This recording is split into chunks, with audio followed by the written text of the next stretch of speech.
morning, everyone. Hello. Good morning. Good morning. I woke up late, so I'm eating my breakfast now. So I hope you don't mind if we sit and chat for a little while before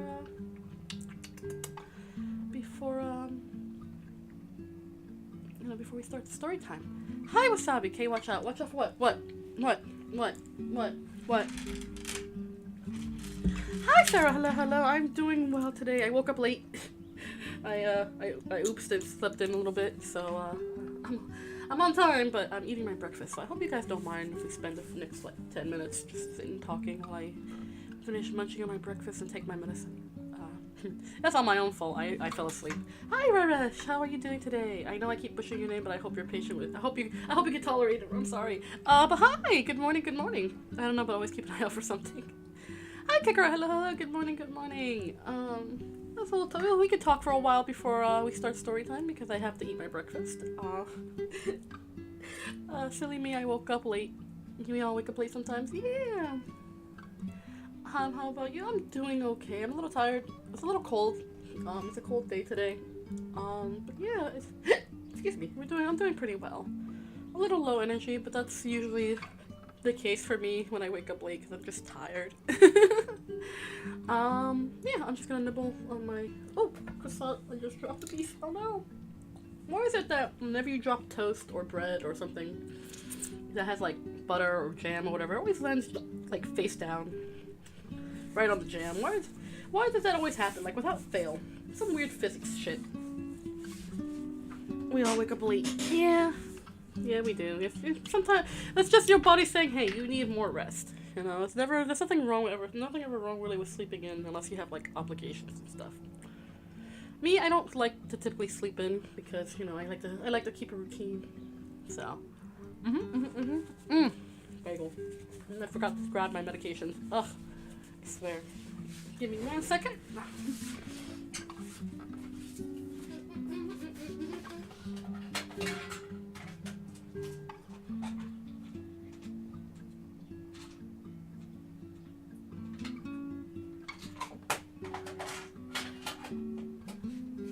I got my medicines.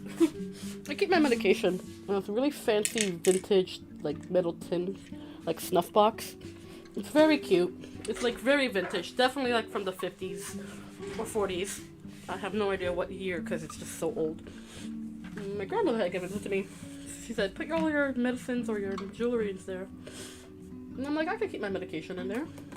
So, if you ever hear like metal clanging in the background whenever I get up to get my medication, that's mostly just a snuff box. It's very cute. I call it a snuff box. It's more like a jewelry box. It's a lot bigger than a snuff box. Because, you know, back in the day, snuff boxes were used more for coke and opium than anything. So I call it a snuff box, but really it's more of a, I guess, a jewelry caddy or like some decorative thing. I have to assume it's from like the 50s or 60s. So that's the only thing I can say about it. It has that very vintage feel. But yeah. So today we're gonna continue reading Black Pearls of Faerie Strand.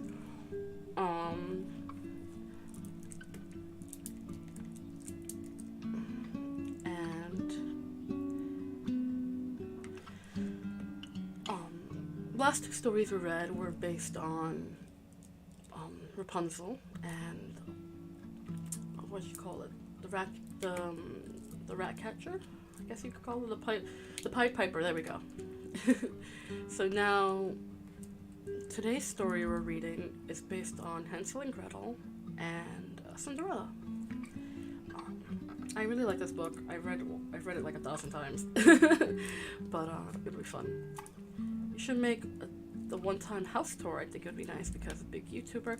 I wish I was a big YouTuber. I'm not a big YouTuber by any means. I am a fairly decently. I'm very much under the radar VTuber. I have so little subs compared to like other like VTubers and YouTubers. So, I mean, a house tour one day maybe when when security is not an issue. Because remember, my creator is a very private person who does a lot of experiments and a lot of like stuff that he doesn't like to reveal. So maybe one day when I get my own place, I'll do a house tour. I'm still essentially living with my parents.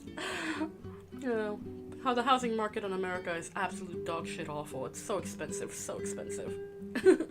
It's so expensive. So one day, maybe one day. Credit card tour? No. I don't know. Maybe I'll do something live at some point. Not like live, but like, I do want to do hand cam stuff. So, you know, you get to see my little manitos, my little hands. And I can show you how to do stuff and things and stuff. Like crocheting and, you know, cooking streams. Maybe I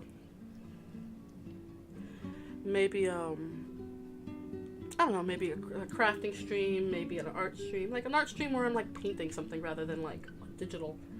Or like, what do you call it, like a mukbang. Like I can just review like local fast food places. I don't know. I don't really eat fast food. I'm not really the type to go to McDonald's or Burger King or Wendy's or whatever, but I can do that. You know, little food review thingies. My one goal, one thing that I really want to do when our Floofle family gets much bigger, like much bigger, I would love to do like, make like a P.O. box and do like fan mail. Fan mail would be fun. But like, I don't know, maybe like down the road, like having like 1,000 or 100,000 subs. That's like well into the future. That's not gonna be anytime soon, but that would be something I would love to do.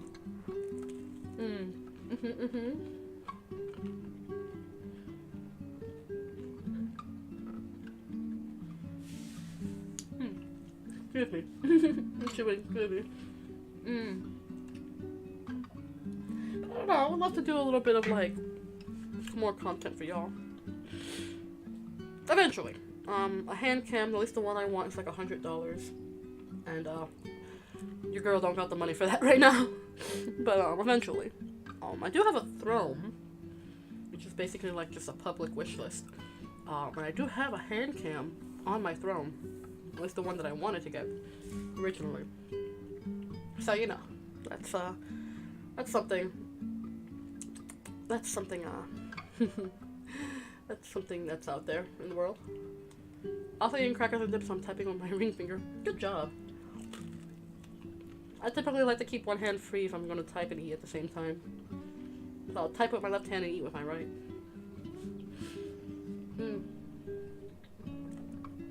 I've done jobs where I've had to do that, like eat and work at the same time. So I got really good at like typing and eating at the same time.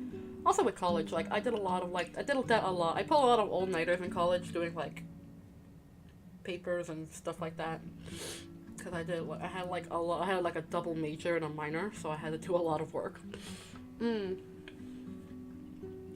I learned how to multitask by typing and eating at the same time. My left hand is very fast at typing. Right hand also, but you know, I don't really alternate. Bagels are delicious, I'm sorry. I always have a bagel for breakfast. Mostly because they're inexpensive and they fill me up for most of the morning.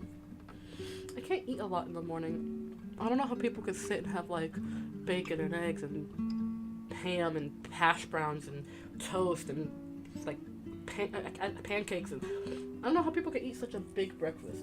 For me, it's like, ugh. I like at most I'll have like a bagel, maybe a bowl of fruit or a smoothie or yogurt. I couldn't do it. Are you left-handed? No, I am not.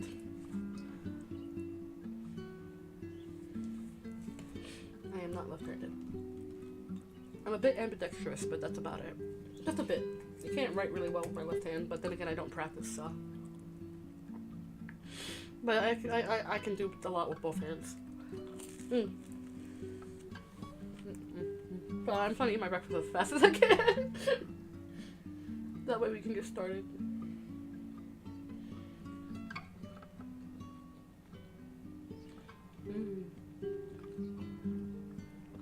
What kind of dip are you eating, Wasabi?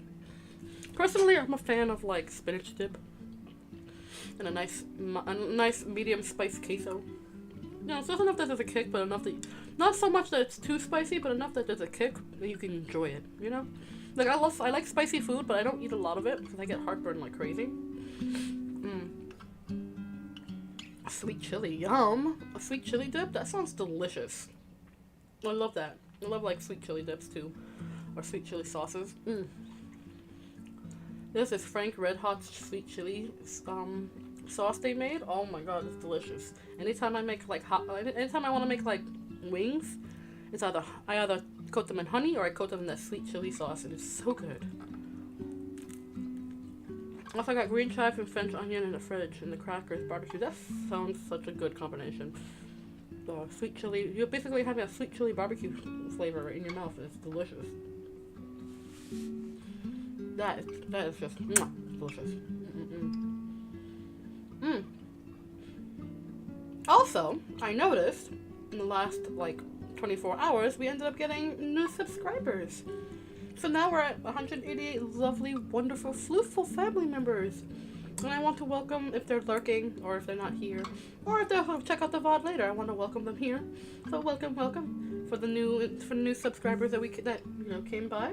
My name is Kind and Considerate. I am a variety streamer, and I'm just your friendly neighborhood cat girl. I was made in the lab, and I like to do a bunch of things like gaming, stories, drawing, all that sort of things. So, I am by no means a professional. I do this for fun, but I would love to make it a job one day, so your support means the whole world to me. Like, seriously, all of you guys, thank you for supporting me. I always appreciate it. I never feel like I say it enough, but I always appreciate how much you guys support me, and it makes me all gooey inside. I feel so lucky. Fortnite streams. I don't play Fortnite. I can't bring myself to play Fortnite. Like, even now, even for the meme, I can't.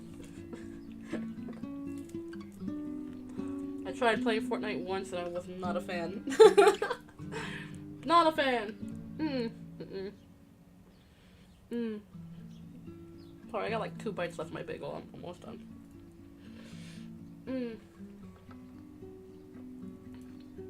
But yeah.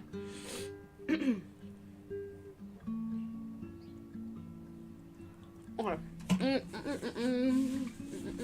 Delicioso. Okay, that's my book. Where's my book? Okay, my book.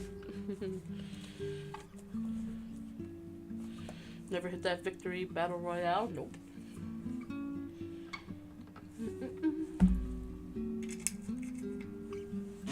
Cool enough, yes.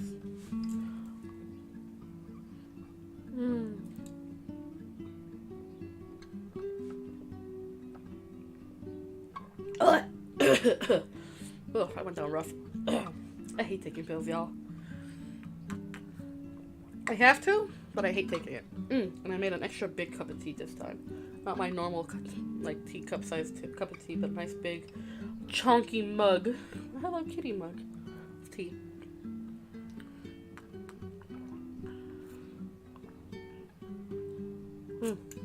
Alright.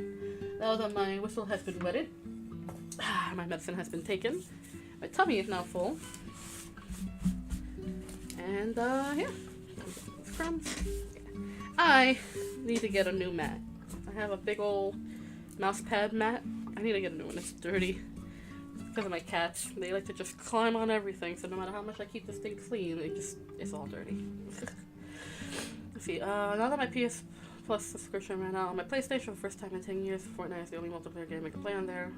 Oh, Fortnite supports multiplayer without subscription. That's actually not that bad. I do get a rat head mat, maybe. I like my mat though. I just need to wash it. I've been lazy about washing it, so. Okay, alright, let's get into it. So, we're going to be continuing with Black Pearls of Faerie Strand. And we're going to start with Mother Love. The first thing she noticed. Hold on, before I even start, you guys get yourself comfy cozy. If you want to put me on in the background for like a little background noise, that's perfectly fine. If you're gonna lurk, you can lurk. Just get yourself nice and comfy, cozy. Get your favorite drink, get your favorite snack. If it's evening time, go get comfy in your beds, or like in a nice comfy. Just get comfy. Get comfy, cozy. If it's summertime where you are, because I know the southern hemisphere is like summertime. Get yourself something nice, cool to drink. Get some snackage. Yeah. If you're in the northern hemisphere where it's cold as shit, get a nice comfy, cozy blankie. Get yourself nice and settled up. Or if you're in the middle of doing a project, don't just put me on in the background. That's fine. That's what these are for. That's what these streams are for. These streams are just background noise if you want to hear like a story. A free audiobook, basically, except scuff. A lot of scuff. Got my Red Bull drink from Aldi. Flying power. Listen, I love Aldi. We have an Aldi's here, and I love shopping there all the time. I like the food there. The food is so much better quality. Like their generic brand is so much better quality than like the name brand stuff. Am I the only one that thinks that? Because I really think that, and the food is so good. I always love getting like dried fruit and stuff from there because I don't know, it's always so much better than if I get it for like a name brand. All right, get into it. Mother love. The first thing she noticed was that she wasn't cold anymore. When she opened her eyes to see if someone had stoked the fire, there was a pair of bare feet on the earthen floor in front of her. She had fallen asleep over her mending, and her fingers tingled either from wearing the thimble too long or from the spectacular warmth that filled the whole room. Gretel knew it was her angel before she looked up, even though when she did, there were no wings. Or perhaps, she thought afterward, it had been folded behind what she couldn't see. The figure standing there in a tiny cottage looked at once astonishing and familiar. Though the body was taller, stronger than she had remembered, the face was the same, and the eyes that studied Gretel with head-to-toe delight, just as she had each time her angel had come to her. Gretel wanted more than anything to reach out, to touch the shining skin, the long transparent robes, but she couldn't bear to frighten the vision away to find her hands empty, clutching the air. So she sat still, basking in the warmth and a steady low sound that was like the humming of crickets, though it was long past the season when those tiny noisemakers rubbed their legs together to announce spring. It was as if everything around her, the small table, the fire and the hearth, even the bedrolls on the window ledge, was buzzing like bees, whispering in the language of birch or flame or sweet hay. Mother, said the table. Mother spoke the fire and the hay. Mother. When Hansel slammed through the door and swaggered in under a mountain of cordwood, the whispering died and the angel melted away. Are your ears stopped, girl? He asked, spilling the logs by the fire, wiping his face with his sleeve. I told you I would kick the door when I had the wood ready. Blinking, Gretel willed back the angel, the tiny voices. But there was only Hansel, filling the room with cold air and resentment. I did not hear you, brother, she told him. I was sewing. Aye, he said, and sighed where it's dry and warm, while I was splitting wood with no gloves. She wanted to make it up to him. She always wanted to make it up to him. I saw something, Hansel, something beautiful. If she could help him see it, if he could share the splendor, maybe he would feel warmer. And what is that, sister? He looked out the tiny window to make certain their parents weren't nearby, then threw himself full length in front of the hearth. Still more heavenly nonsense, more messengers with wings. She picked up the mending, told the cloth instead of him. I cannot see the wings this time, she said. But there was such a feeling of peace in the house, Hansel. I know Mother was nearby, and I know Father will come back with good news. Hansel rolled onto his stomach but sat up suddenly, his fingers to his lips. Not a word of your visions, girl. He scrambled to his feet and set about stacking the logs of wood. Do you hear? Gretel nodded, but as the door opened and their father and stepmother tossed empty bags on the floor, she knew there was no good news. and the feeling she had, the glimpse of a mother she had nearly forgotten, faded. Their stepmother, bigger, louder, 10 times more real, sighed theatrically and unwrapped the straps of wool from her ankles to put her shoes by the fire. Their father walked to the hearth, rubbing his hands, his face furrowed with disappointment. "Not even beans," he said. "Not even stale loaf." It was the third time this week the pair had taken Gretel's sewing to the market. The third time they had been turned away by merchants unwilling to part with food in return for the girl's dainty work. We cannot go on like this, you know. The children's mother, the children's stepmother was named Prudence, but she was more stingy than wise.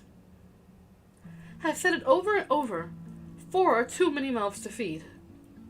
She glared at the children, who stood still and lay on their feet, like birds ready to fly.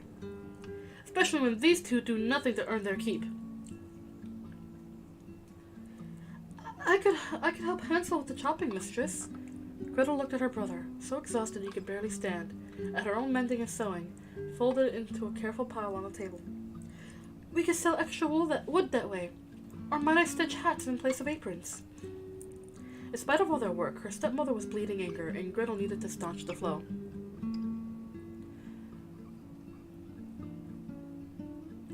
"We will do better tomorrow."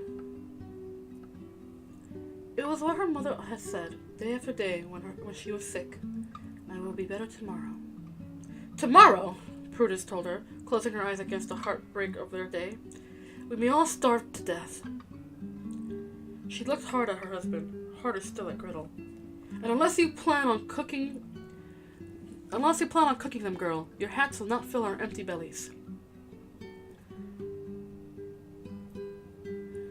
The image of their stuffing coarse wool in their mouths hung over the table when they sat down to supper.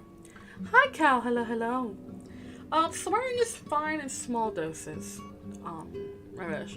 Just like don't swear at other people. Like, don't be rude. Essentially, swearing is fine. Just don't be rude. You know, just don't be rude and don't like use like slurs. That's the worst. I absolutely like. I tolerate so many things. But being like saying any kind of slur is not okay. Like that is instant banning. We're Australians part of our culture. Hi, Cal. And it kind of actually is, isn't it? It's just a matter of being respectful. That's all that it is. You know, be respectful to everybody else. Be respectful to this. Be respectful to me. Be respectful to the other chatters. You know, just gonna be mindful. I don't really have very many rules. It's just be respectful. That's all. Fuck Woolies and fuck Coles. Yeah, Aldi's is absolutely superior. Legitimately, it's really funny. Yeah. Alright, let me continue. The image of stuffing coarse wool into their mouths hung over the table when they sat down to supper.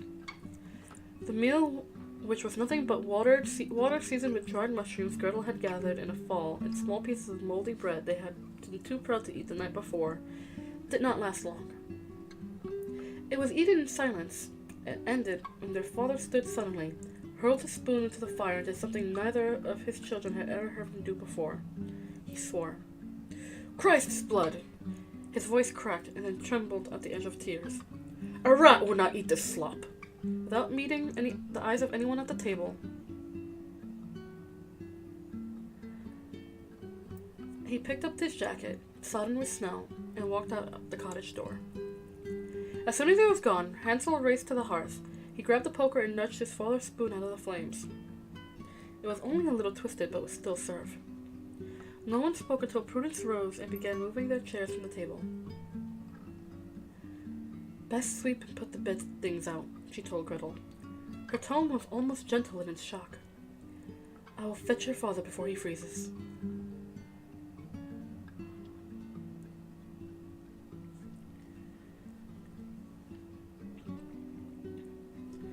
When the bowls and spoons were rubbed clean and the pallets placed on the floor, the parents came back inside. Father still avoiding their glance, Prudence set and stiff as beaten cream. Hansel stoked the fire, and they all four laid down in silence until Father's snoring started at last. Gretel lay awake, listening to the ragged rhythm it made, waiting for the call of the owl that always set up its night vigil in the poplar outside their door. The angel who visited in her dreams seemed more intense, more real than the visions she saw during the day. At night she could feel its breath, like wind across a meadow. Sometimes it would touch her, sending a shiver through her whole body, the shock of grace. It was the same way she'd felt when another hand, moist and burning with fever, had always stroked her hair. "I have already seen heaven, Gret," Mother had told her. "It looks just like you." While the rest of the family stumbled from their pallets, grumbling, fighting their way into morning, Gretel had always woke smiling. The dreams were like a small bird, a tiny heartbeat she kept warm against her chest. So when her parents' voices woke her that night, she came unwillingly from a lip of a dream, a scene in which her angel threw sparkling stones along their path, leaving twisting trails of gems behind them. She sat in the dark, brushing her hair from her eyes and listening to the angry talk. "You must do it tomorrow," she heard her stepmother say. "Take them deep into the forest and leave them there." And Father answered weary, frightened. "I cannot, Prue. I'll never do such a thing. What will become of them?" "What will become of us, man?" Prudence' voice forgot caution, spiraling towards hysteria. "Would you choose your children over your wife?" Then, in the space left by her unanswered question, "Your wife who can bear you other babes?" Lower now, almost a purr. "Our own children, not hers." "Lord Jesus, help me," Father said. "Would you nail me to the cross of an old love? Hansel and the girl are mine, Prue. I will not leave them to starve." "Then give them the rest of your bread. Give them whatever you will. Only take them deep enough that they'll not find their way back." "How will they fend?" "Like any two hungry beasts, husband. Better than 4.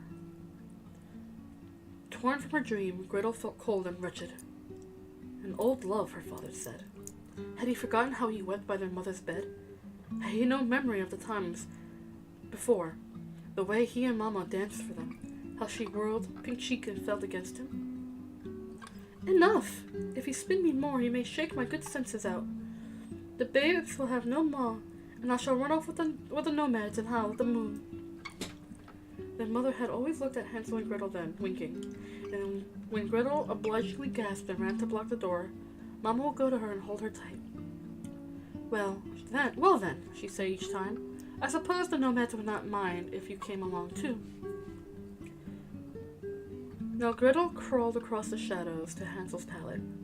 She shoved his shoulder, and when he startled, she put a hand over his mouth to make him listen. They both heard it then.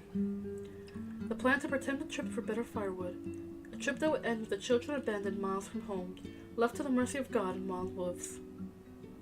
Neither slept, and sunrise found them pale and drawn. While Prudence hummed over a small knapsack, and their father sharpened the axes, Hansel fumed. "How dare they?" he whispered to his sister. "Does all the wood I've chopped count for nothing?" His face was as flushed as if he had already been outside in the frosty morning. "Or the rabbits I caught last spring?" "Do not fret, brother," Gretel told him. "Our angel will save us." And before he could laugh, before he could daunt her with the scornful look of his, she told him about the dream. "Can you not see? If we drop stones as we go and wait until the moon comes up, our way home will be lit by heaven itself." He did not laugh. Instead, he lowered his chin nearly to his chest and squinted with the effort to imagine what she had described. When he raised his head to look at her, his eyes were narrow, calculating. "Mayhap," was all he said. What neither of them had counted on, of course, was the storm their homecoming caused. That night they waited until the moon was high enough to light the stones Gretel had sown like seeds as their parents led them deeper and deeper into the forest. And when they arrived at the cottage well after dark, there was only one person glad to see them again. "Praise the Savior!" Their father hugged each of them in turn, grinning like a fool. "Look how Providence has seen fit to spare you." But Prudence saw less to celebrate. Much less. "What trick did you use?" She turned on Gretel and her brother, as if walking home was the devil's work. as if they had no right to share the roof under which they had been born and raised. Tomorrow we will go further. Tomorrow you will stay where you are put. So there was no pretense now, no talk of gathering firewood, of the two adults leaving to gather it up while the children napped by the fire. Despite father's pleas and the children's arguments, the stepmother was determined. Whether you go or we, she said, matters little. We will all be better off, with fewer hungry mouths to fill. But since your good father and I have kept you fed and dressed till now, it is only right that you be the ones to repay this debt by trying your fortunes in the world. Their fortunes! Father sounded hoarse and sharp, a baited bear with no way out. What fortunes can they find on a land wasted by drought and famine? What if we don't go? Hansel folded his arms and braced himself, as he did when he chopped wood. What if we refuse to be pushed into the cold? Refuse all you wish, Prudence told him. Stay here and watch your father starve. She rushed out of her father's grasp and turned on the boy. You are certain to outlast him, you know. He is old and tired from working to keep you in firewood and soup. A flame fanned itself to life in her narrow eyes. And mark me, when he weakens and dies, the two of you will earn a place in hell. Prue, you must not say such things, father told her. But Prudence ignored him and shifted her attention to Gretel. Aye, you shall find yourselves near enough to kiss the devil. You shall find yourself near enough to the devil's throne to kiss his horny feet. Reluctantly, she unfolded the two bedrolls she had stashed by the hearth. As the girl bent to help her, she studied Gretel's small shoulders, downturned head. Make no mistake, ungrateful wretch. You will murder that good man as surely as if you had took that axe. She pointed to the long-handled axe in the hearth, in the corner of the hearth, to his throat and did the job clean. So the four of them set out with the woods again next morning. The children lagging spiritlessly behind the parents. Neither of them scattered stones, for they both felt the stinging truth of their stepmother's word. If the family stayed together, they were all likely to perish. But if Hansel and Gretel took their chances in the wide world, their youth and daring might somehow earn their keep. If he finds a bone, Hansel told his sister as they trudged through the thickening forest, she will suck it dry and leave him the leavings. He nodded towards Prudence, and Gretel wondered if he remembered the last day, the day Mama called the two of them to her. Take care of your da, she had said, kissing them both. Love him as I loved you. She'd curl on her side then, as if she were taking a nap. Gretel could still see the sharp curves of her back, the way her poor bones showed through her shift. So at first, when Prudence came into their lives, cleaning and scrubbing and scolding only a little, it seemed as though Mama might have sent her. Father's spirit lifted, and he even began to sing again. Sometimes Prudence laughed and joined in, though she never danced with Da the way their mother had. It may not be long before she turns him out as well. Hansel threw a stick he had picked up into a small stream. It landed with a full thud against the ice. We will have company on our death march, huh? Apparently, though, their father had other plans. When they had traveled deeper into the forest than any of them had ever been, and the children lay beside a meager fire, he gathered up his axes and the knapsack he shared with Prudence. But before he left, he whispered it to Gretel in her ear. You shall find your way home again, he told her, pretending only to kiss her farewell. Then bending to the boy's ear too, he added, quickly, the breadcrumbs, lad. Follow the crumbs as you did the stones. When the older pair had finally disappeared into the woods, the younger sat up and told each other what they'd heard. Gretel jumped to her feet and raced to the edge of the pale light cast by the fire, then shouted to her brother. Father spoke true, Hansel, she cried. Come look at what he left for us. She would tell it years from now, over and over, how the trail of crumbs father had dropped from his loaf led away from the fire. Led the two children, laughing and hopeful once more, back along the winding trail between the oaks and lindens, the elder and elms. Led them for a joyous buoyant hour before it dwindled and then disappeared, before the children realized that birds and squirrels had found the bread sooner than they. She hadn't wanted to discourage Hansel, but the spot where the crows stopped was such a dark and desolate one, and she had been looking so forward to the warmth of their hearth, that Gretel sat down on the damp ground and cried. For once her brother did not mock her, but sat down beside her, silent and tearless. It seemed less out of tenderness than fatigue, and a certain weary patience were her moods. When she had cried out all her hurt and disappointment, he stood and held out his hand. Come on, then, he told her. We're no worse off than we expected to be when we set out this morning." It was true enough, and they walked slowly, taking their cues from the angle at which the setting sun poked through the thicket of branches overhead, or the path of a rivulet that funneled through the moss. Gretel began to feel better, not less hungry or cold, but surer, more certain that they would survive. Which may be why it was she, not Hansel, who finally called a halt to their wandering. "It is too dark to see," she told her brother. "Let's find a cave or a hollow to keep out the wind. We can set out again at first light." Hansel offered little argument and less help. After a few minutes with no break in the dense trees, Gretel pointed to a great oak that lay across their path. "There be our cave," she said, walking around the fallen giant, noting with satisfaction the way the empty trunk opened into a small but dry chamber. But she gathered kindling for a fire and pine needles for their beds. Her brother, as disconsolate as she had been earlier, blew on his fingertips and complained. "We will freeze before we starve. How thoughtful stepmother was to spare us a slow death for a quick one." "There is no end to fuel for our fire," Gretel reassured him, though she thought sadly of the tinder box they kept by the hearth at home. "I will find some flint, and soon we shall have a blaze started." Curled in the hollow of the tree beside her brother, Gretel quickly fell into an exhausted sleep. At first there was no angel in her dream, only a small house that lit up by the woods around it. Surprised and delighted, she ran towards its shining windows and a curl of smoke like a friendly hand beckoning. As she got closer, she was astonished to find that the cottage had been built with huge slabs of buttered gingerbread and dollops of meringue. There were 2 bushes by the door, one filled with lemon drops and the other with sugar plums. She thought she saw a figure in one of the windows, though it could have been her own reflection running eagerly towards the house. But she reached neither the amber panes nor the sugar plums. Her angel, with a sorrowful countenance and Mamma's long dark curls, suddenly barred the way. It shook its head and stamped its bare feet, then put one hand and pointed a flaming fingertip in the girl's chest. Though she never resented her angel before, Gretel was confused now, even angry. As she woke to Hansel's shaking, she remembered the widespread wings, and behind them the figure in the window, like the bushes full of candy. "Listen," her brother commanded, putting a rough hand over her mouth. "Only listen." It was a bird's song, and if Gretel was surprised that Hansel even took notice of such a thing, she was more surprised by the song itself. The music wasn't human, though it sounded like someone singing underwater.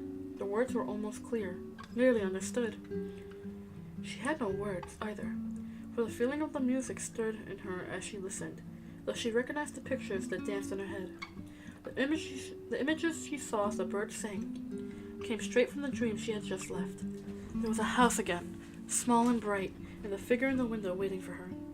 And something else, something she couldn't see but was more real than all the rest. It was a mouth-watering smell, a smell that promised food she had never tasted, an unknown pleasure that drew on her like ants she had seen break ranks and swarm madly, passionately across a drop of honey. Hansel must have been filled with the same images, the same scent, for together, without speaking, brother and sister rose and left the hollow of the tree. Side by side, they followed the bird's song to a nearby alder. The moment they reached the tree, though, the bird flew off and called to them from deeper in the forest. All morning they followed it, and as they walked, Gretel told her dream. With each detail she recalled, Hansel nodded, grinning. "Yes," he said when she described the soft pink roof and the meringue that drooped from the eaves. "Exactly." He even clapped his hands and slapped his knees when she told how the almond paste was carved into a door knocker and the window boxes. "That's just how it is," he told her. When at last they came to a clearing and saw the house, Gretel stood frozen, remembering the way the angel had blocked her way. But Hansel raced for the dream. "Come on, girl," he called out, without looking back. "We are saved." The small, swift, they could see it clearly now that it was out of the trees, had led them here and settled on the roof of the little cottage. It preened its feathers and was suddenly silent, as if to announce that its job was done, and that there was no longer need for singing. Hansel had already removed the marzipan door knocker and stuffed it into his mouth. Ravenous, he finished that and 2 sugar plums before he turned to scold his sister. "Foolish thing," he said. "Why do you stand there? Your angel sent you a dream of this good fortune." He laughed with unaccustomed abandon and pointed to the bird on the roof. "And her heavenly messenger has led us here." But Gretel had not told him how the angel's finger still burned her chest, how she actually checked under her shift to see if the skin was reddened there. It had not been, of course, and perhaps Hansel was right. Perhaps the angel had only meant that they should not take more than they needed, that they must repay the owner of the house for what they ate. "We must knock," she told her brother. "We must offer work for our food." Hansel laughed again. "I have eaten the door knocker, Gretel," he said, smiling like a naughty child, looking younger, lighter, and happier than she had ever seen him.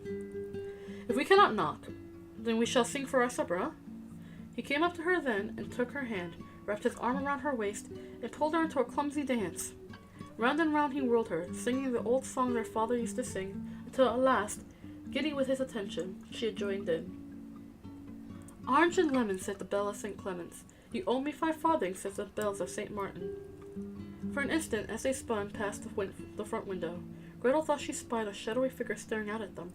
She clasped one hand to her mouth, but as Hansel twirled them nearer, she saw that the window's glass was made of boiled sugar, cloudy and mottled as still water over a pond. Over its surface, bobbing and weaving like fallen leaves, were only their own silhouettes, their own dancing selves. "What will you pay me?" says the bells of Old Bailey. "When I grow rich," says the bells of Shoreditch. "What will that be?" says the bells of Stepney. "I do not know," says the great bell of Bow. But she could not mistake the voice that stopped their dance. That was real, as rasping and ugly as the swift that had been beautiful. "Nibble, nibble, little mouse." Hansel let his sister's hand go when he heard it too. "Who is nibbling at my house?" Too afraid to run, the children stood rooted at the spot. Again and again the crusty voice called to them from behind the very window where Gretel had dreamt shadows. "Perhaps it's the wind, heaven child." The owner of the cottage laughed, but since the sound was closer to a growl, her paralyzed listeners were hardly reassured. "Only the wind, playful and mild."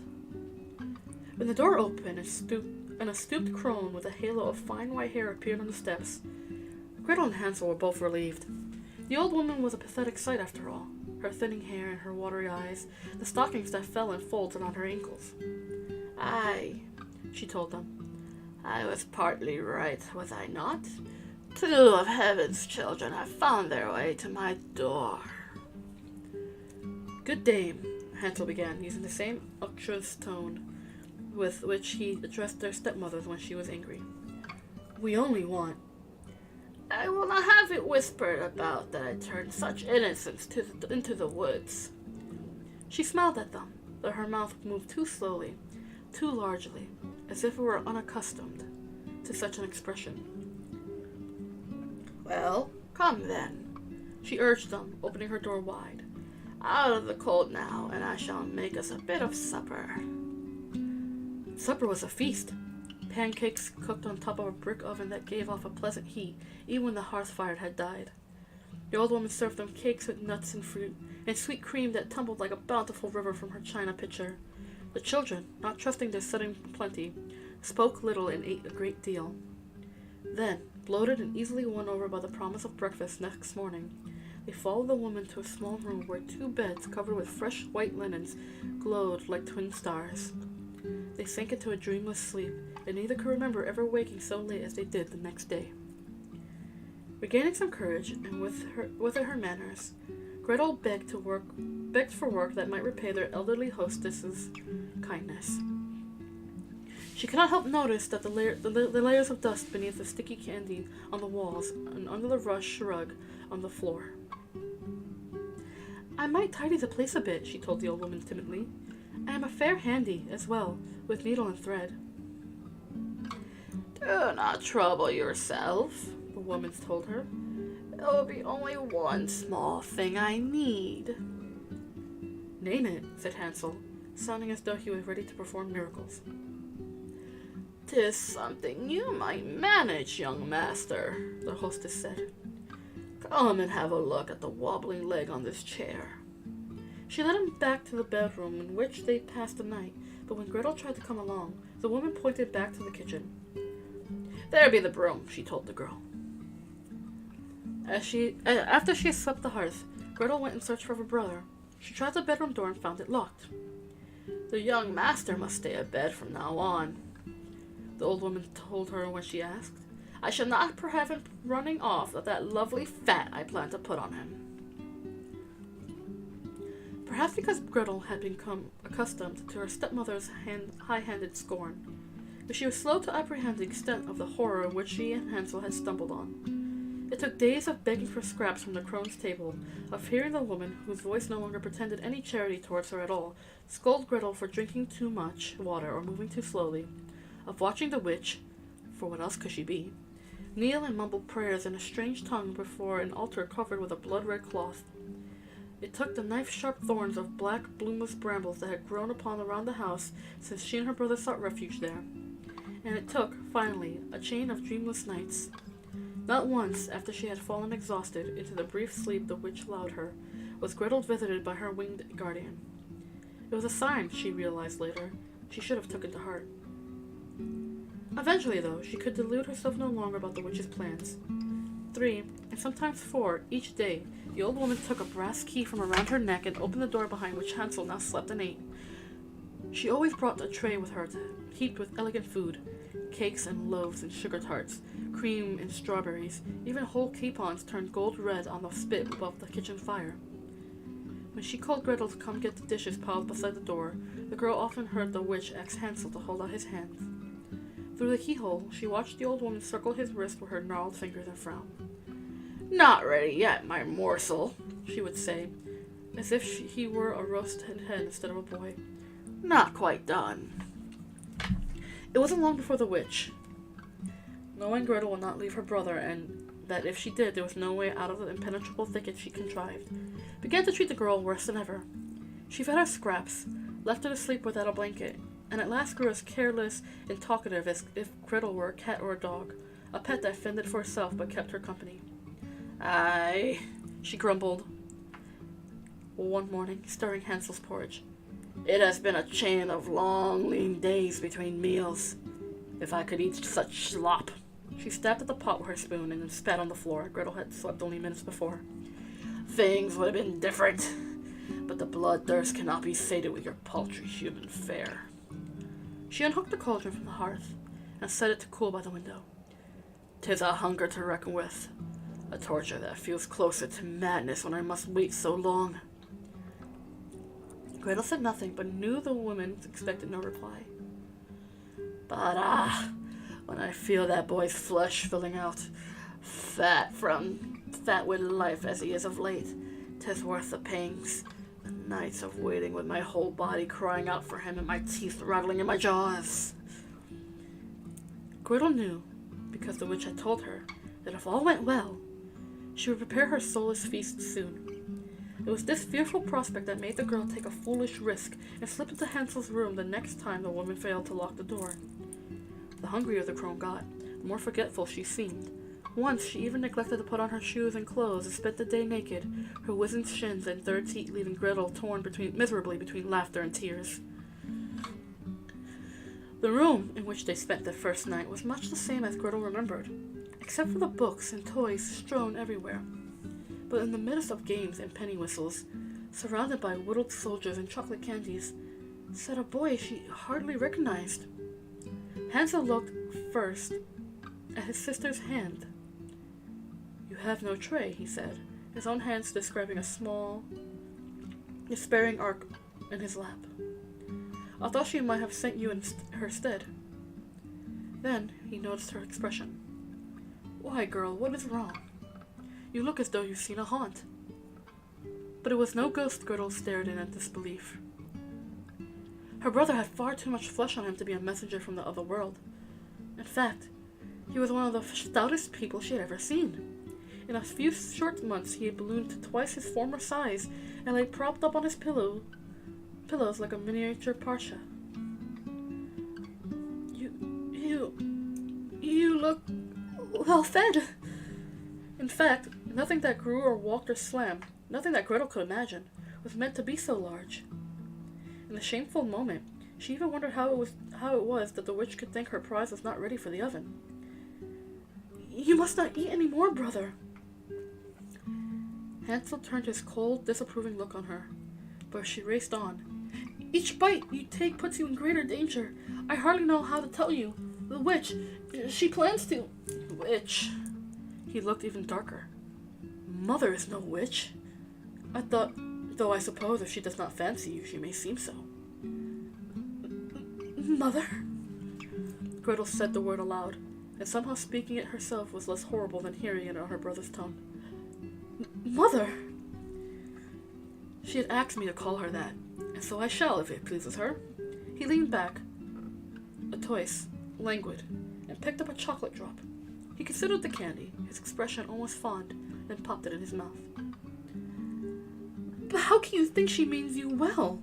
Gretel was amazed at her brother had no idea what the crone was about. We must run, brother. We must leave here at once. She reached out for one of his plump hands. She reached for one of his plump hands, but he pushed her away. Leave here? Hansel sat up now, turning over a twig wagon filled with stone marbles. Why should we leave someone who treats us with more kindness than our own parents? He picked up a chapbook and opened it. Why, she even taught me how to read. He lowered his head over the small volume. This word is raven. See where it flies out of the pie?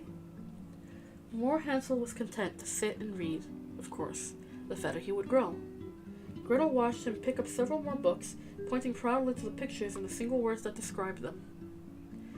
Even our own mother, girl, never taught us such wonders. Gretel was fairly dancing with impatience. She had to convince Hansel of the danger they faced, and she had to do it before the old hag missed her. You must understand. You must listen, she told him. She feeds on human flesh. Aye, Hansel grinned ludicrously. And this be a grand fellow I'm eating too. He pulled a gingerbread man from a chain of cookies strung beneath his window. Hugely, raucously, he chomped off his feet first and then its head. She means to eat you too. There, Gretel had said it at last. She heard her own terrible words in the long silence that followed, that flowed like a thick current between them. Until Hansel laughed. He even left off his savaging the gingerbread man's body. He put his hands on his knees to steady himself, then rocked back and forth, roaring. The tears streaked from his eyes and down his newly dimpled cheeks. Back and forth he rocked, until the room filled with his mirth and Gretel feared the witch would hear. Stop! She commanded. Stop and hear me! When he slowed down a bit, she pushed her words in between the spasms of laughter. Does she not feel your wrist each day? Aye, he told her, but 'tis to take my hand. She is wont to often pat me. He glared at his sister, but his tone was softer, almost a purr. She cannot see well at all. She cannot see well at all, mother. She must touch where others look. She wants you fat enough to cook. Gretel was no longer careful with how she put the matter. When you are done, she will roast you in the oven. But Hansel looked past her, or through her. She could not say which. She has a right soft touch, mother does, he says. She has told me! Gretel stamped in frustration, tears in her eyes. She has said it to me! Hansel no longer glared, his expression approaching pity. You are making it up, he told her, because she does not love you as she loves me. Love? Gretel was blinded by tears, by disbelief, by the word itself. How could he use such a word here in this house? How could he use it about such a woman? She says I have nobility, he told her now. When she sets her eyes on me, 'tis as if she sees a duke or a prince. His own fierce eyes fastened on Gretel again. No one has ever looked upon me that way. But, and you shall not take this from me for spite. But it is not. Go back to father and our stepdame if you wish. He almost rose from the bed, but perhaps his legs were not equal to the task of bearing his weight. He sank down to his bed again, sending more marbles across the floor. As for me, I would rather die than go back to that thin gruel and harsh words.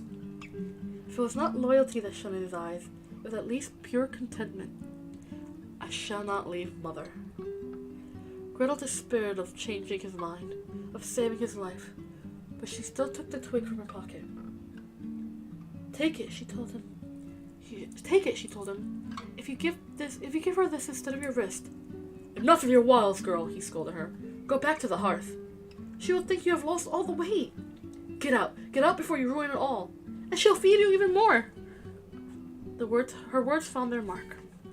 Gretel saw her brother stop, lean back on one round elbow and consider. She plunged ahead, heaping him with delights. Crumpets and pasties and all those little blue eggs you like.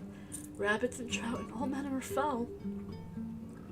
He reached for the twig she proffered, reciting dreamily. Pancakes and almond tarts, puddings and jams. Gretel nodded. More of everything, she agreed.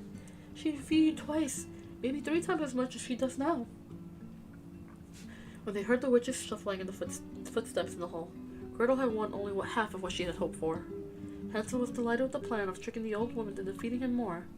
A plan that, although he didn't know it, might spare his life.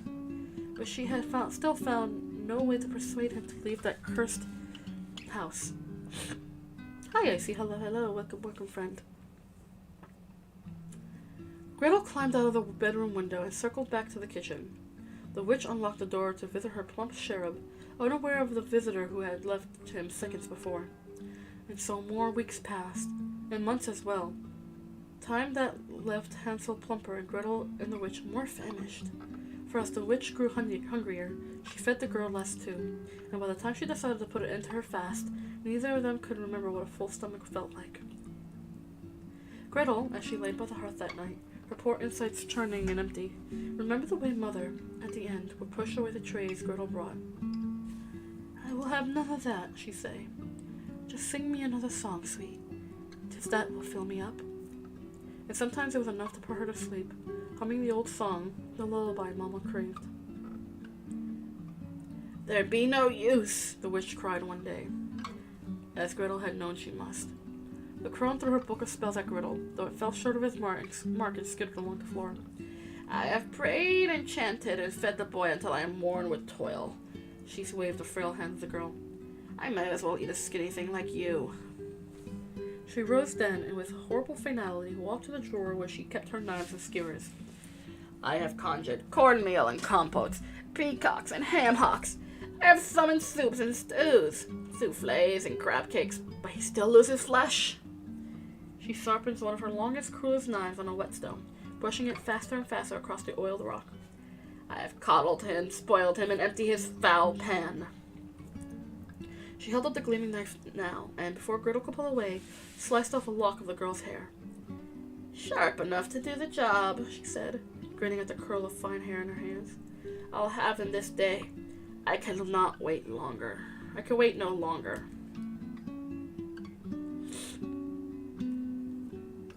But when she led him to the table and bade him to wait while she stoked the fire, even when the oven got so hot they could feel it across the room, Hansel did not fear the witch. He sat, his haunches overflowing on the small bench beside the trestle, and smiled. What treat shall we have tonight, Mother? He asked. It must be a feast if you cannot carry it on a tray. He gripped his spoon and knife, as if the food were already in front of him. Did he call the crone Mother to please her? Gretel wondered. Or did he nurse some dark angel of his own, the image of a mother made of yams and comfits, chops and pies?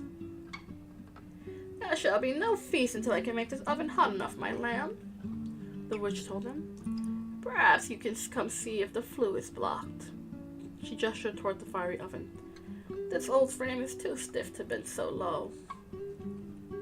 If her frame was too old, the boy was surely too broad, but he stood with what alacrity he could muster, and went to her side.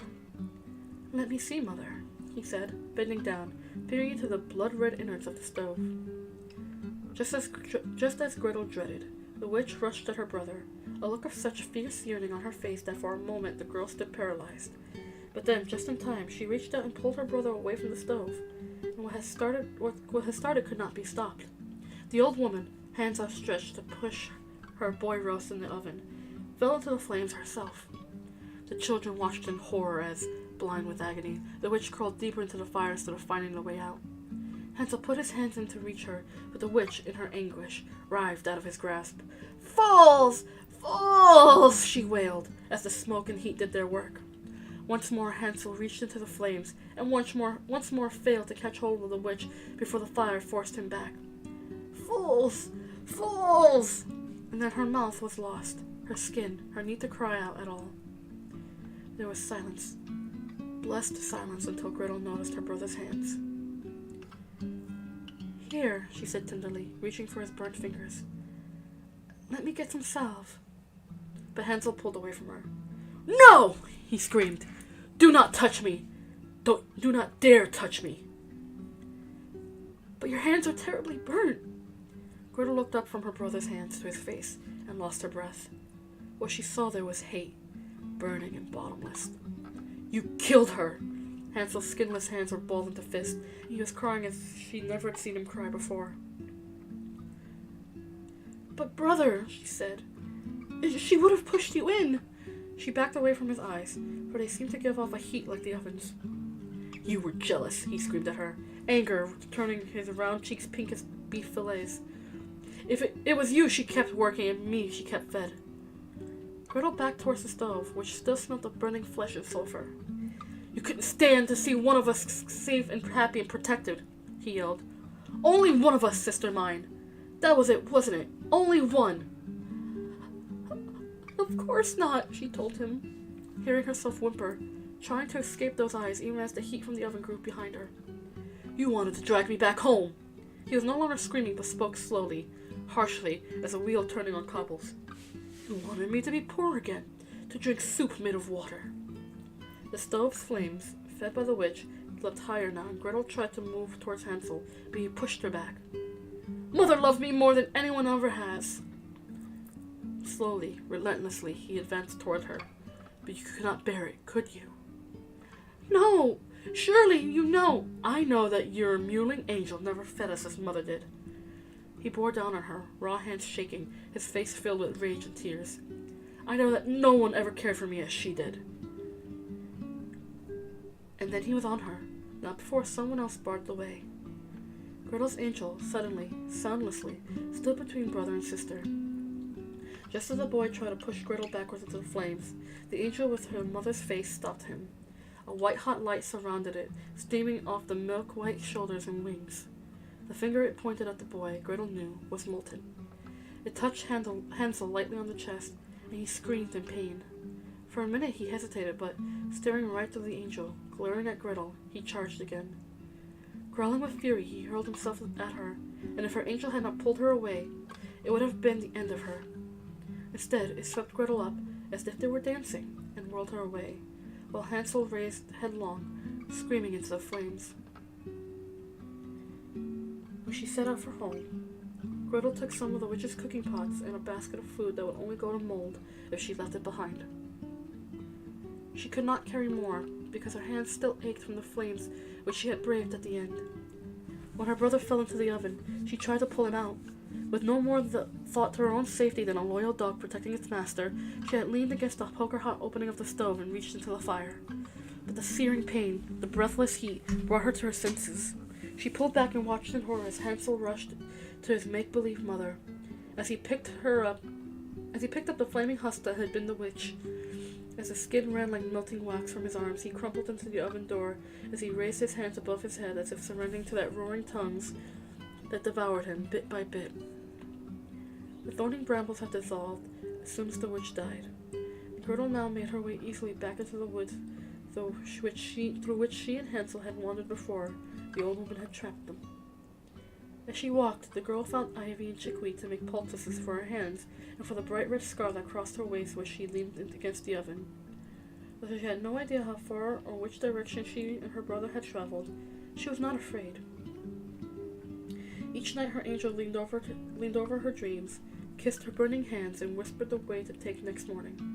By the time she reached her father's house, spring had come on. Tender shoots curled out of the ground, and birds flew once more in packs so thick they peppered the sky. The old man, for old he suddenly seemed, was outside chopping wood as Gretel came upon the rise towards the cottage. When she saw her, he dropped his axe and went mad with joy. "Gret! Gret!" he called, folding her to him, making the pots she carried cling and clatter. "You are at home. You have come home at last." When she shrank back, peering towards the dark cottage, he shook his head. "You've naught to fear, child," he told her. "Your stepdame fetched poison berries from a fair on St. Joseph's Day. They gave me a fearsome bellyache, but they stole the life clean out of her." "She is dead, then?" Gretel had seen enough death of late. The news gave her little joy. "Aye," her father told her, linking his arm through hers, leaning on her as he had never done before she left. "But let us talk of pleasant stuff. There'd be time enough for sorrow." He led her to the door of the house, then looked behind her, towards the rise she had just climbed. Say where your brother is, and when he will join us here." The time for sorrow came sooner than he must have hoped, for Gretel told him how her brother and sister had found the witch's house, but only one of them had left it behind. She told him about her angel, about how it saved her from the fire that killed both the old crone and Hansel. It was clear, though, from the way her father listened to the tale, the way he held his head in his hands, that he did not believe her. "I tried to save him, Da. Truly I did." But when Gretel held up her hands as proof, she saw how her angel's kisses had healed them, how they looked as white and smooth as if she had worn gloves along her rough and tangled way. Father's eyes, the way they fell from hers, told her what he thought. "Hunger can drive God's love from our hearts," he said. "It can turn us into beasts." He stood beside Gretel, staring at the empty sloping hills. "When times were still hard, about 2 days after we left you lambs in the woods, your stepmother tried to steal a crust from me. She came at me while I slept, slipped her hands into my pocket like a thief. Taken suddenly that way, I struck her hard across the mouth. Whatever you did, child, is less than some and more than others. It is done and forgotten." There was a weariness in his voice and a dim gratitude. The witch was starving you, but you had come home with food. At last he raised his eyes to her. "You have come home with that slow smile of your ma's." He reached for his daughter's hand. "We will tell the neighbors you have both returned." Gretel heard the surrender, the tired truth behind his words. "I have been without family for too long. I shall not lose you to the sheriff's men, to a tribunal, and the noose." So our father shaped a new story, with a happy ending, repeating it again and again to the neighbors and peddlers and travelers, to brides and housewives that began afresh,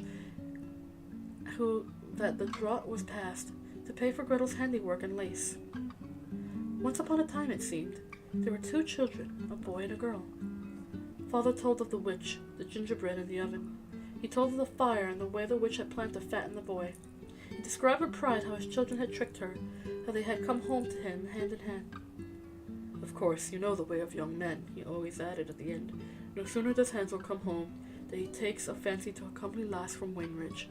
He's off courting, but my girl's home to stay." Each time her father told the lie, Gretel felt as if he had branded her. The mark of Cain burned onto her forehead, turning her awkward and ashamed in front of others. She had tried to save her brother, but only she and her angel had seen it. And perhaps God.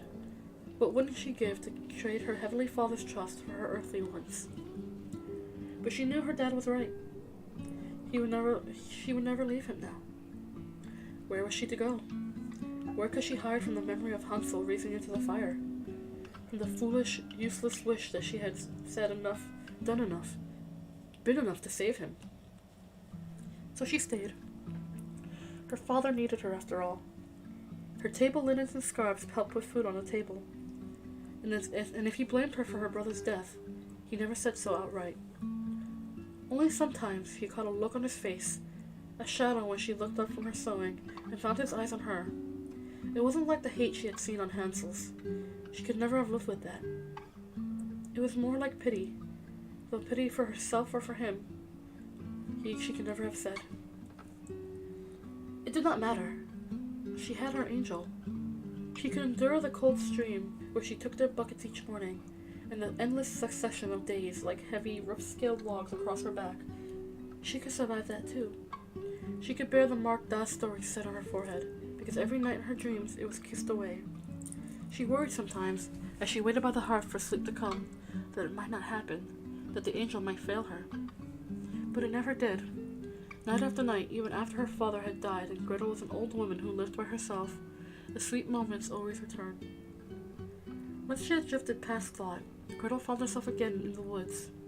Again she stood by the small house trimmed with the lights, but this time she walked without fear to the open door, and the figure was there waiting for her. Sweeter than a lemon drop, softer than caramel was the kiss Gretel's angel placed on her forehead.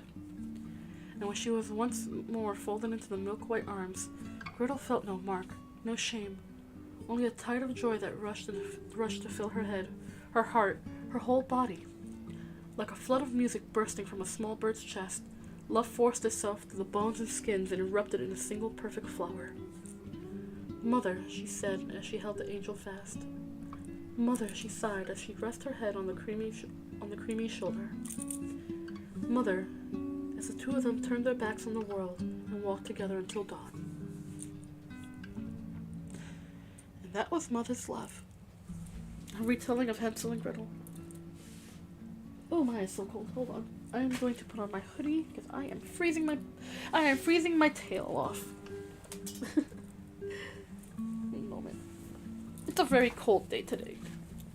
It's also supposed to rain, so that makes it feel even colder. Hold on. It's a pullover. Give me a second. There we go. Now on to the second story. Ashes. Oh. There we go. Gonna have a sip of my tea now that it's cold.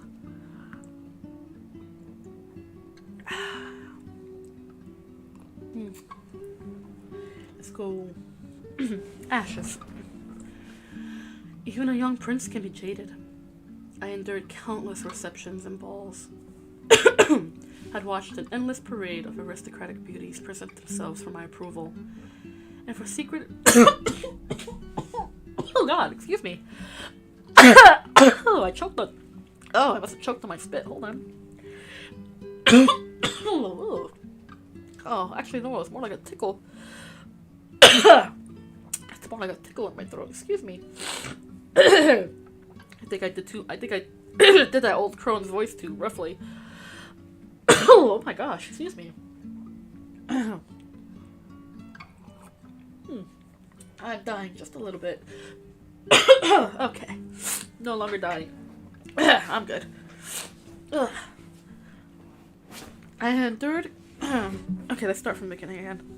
Excuse me. I don't know where that came from. Hopefully I'm not getting sick. I've been trying to fight getting sick because a lot of my family members and a lot of the scientists and assistants have been coming in and out lately. I've been getting sick. So hopefully I didn't catch what they had. Excuse me. Even a young prince can be jaded. I endured countless receptions and balls, had watched an endless parade of aristocratic beauties present themselves for my approval, and for secret embraces in shadowed chambers or damp-walled gardens, giggling, bristling skirts, and then the sun too bright on a painted cheek. But this lost, thin-waisted nymphette was different. My mother noticed it first. "Did you see that girl?" The queen stood beside me at the top of the stairs and studied the ballroom below us. "The one with Sir Lewis." Only a second before she had dismissed the gaggle of dancers, turned her back on the view from the balcony, and snapped open a perfumed fan from her sleeve.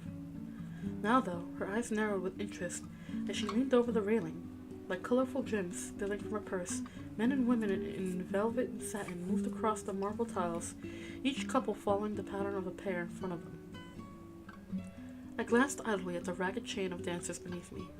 It was hard to miss chubby Lewis, bobbling up and down to his own private music while the others kept proper time. But once I had spotted the old fellow, I could not take my eyes from his partner. It was not the blue dress or the crystal slippers that shed rainbows as she twirled. It was not the lace gloves or the tiny jeweled bows that winked from her train. It was, excuse me, it was the way she carried herself, or more accurately, the way she did it. Instead of posing, doll-like, she floated, spinning and turning like a leaf, from hand to hand. The queen, still focused on the great hall below us, must have noticed my interest. "I am glad," she told me, without taking her eyes from the pageant of dance. "You are not like some mongrels led here and there, driven only by their base appetites." I barely listened, already dizzied by the whirling fairy below me. "Perhaps your refusal to wed has been well advised, my son. Perhaps it will secure you now a bride of a different sort." After I kissed my mother's cheek and worked my way to the bottom of the stairs, the fairy dancer was my reward. As glowing and impartial as the sun, she took my arm for the next carol with the same smile she gave poor Louis in farewell. She seemed, in fact, to have no idea who I was. "You make the old dances seem like new," I told her. "How does grace and beauty like yours stay hidden from our court?" Something in her countenance unmanned me. The blaze of sconces twinkling behind her, and my flattery seemed empty and foolish.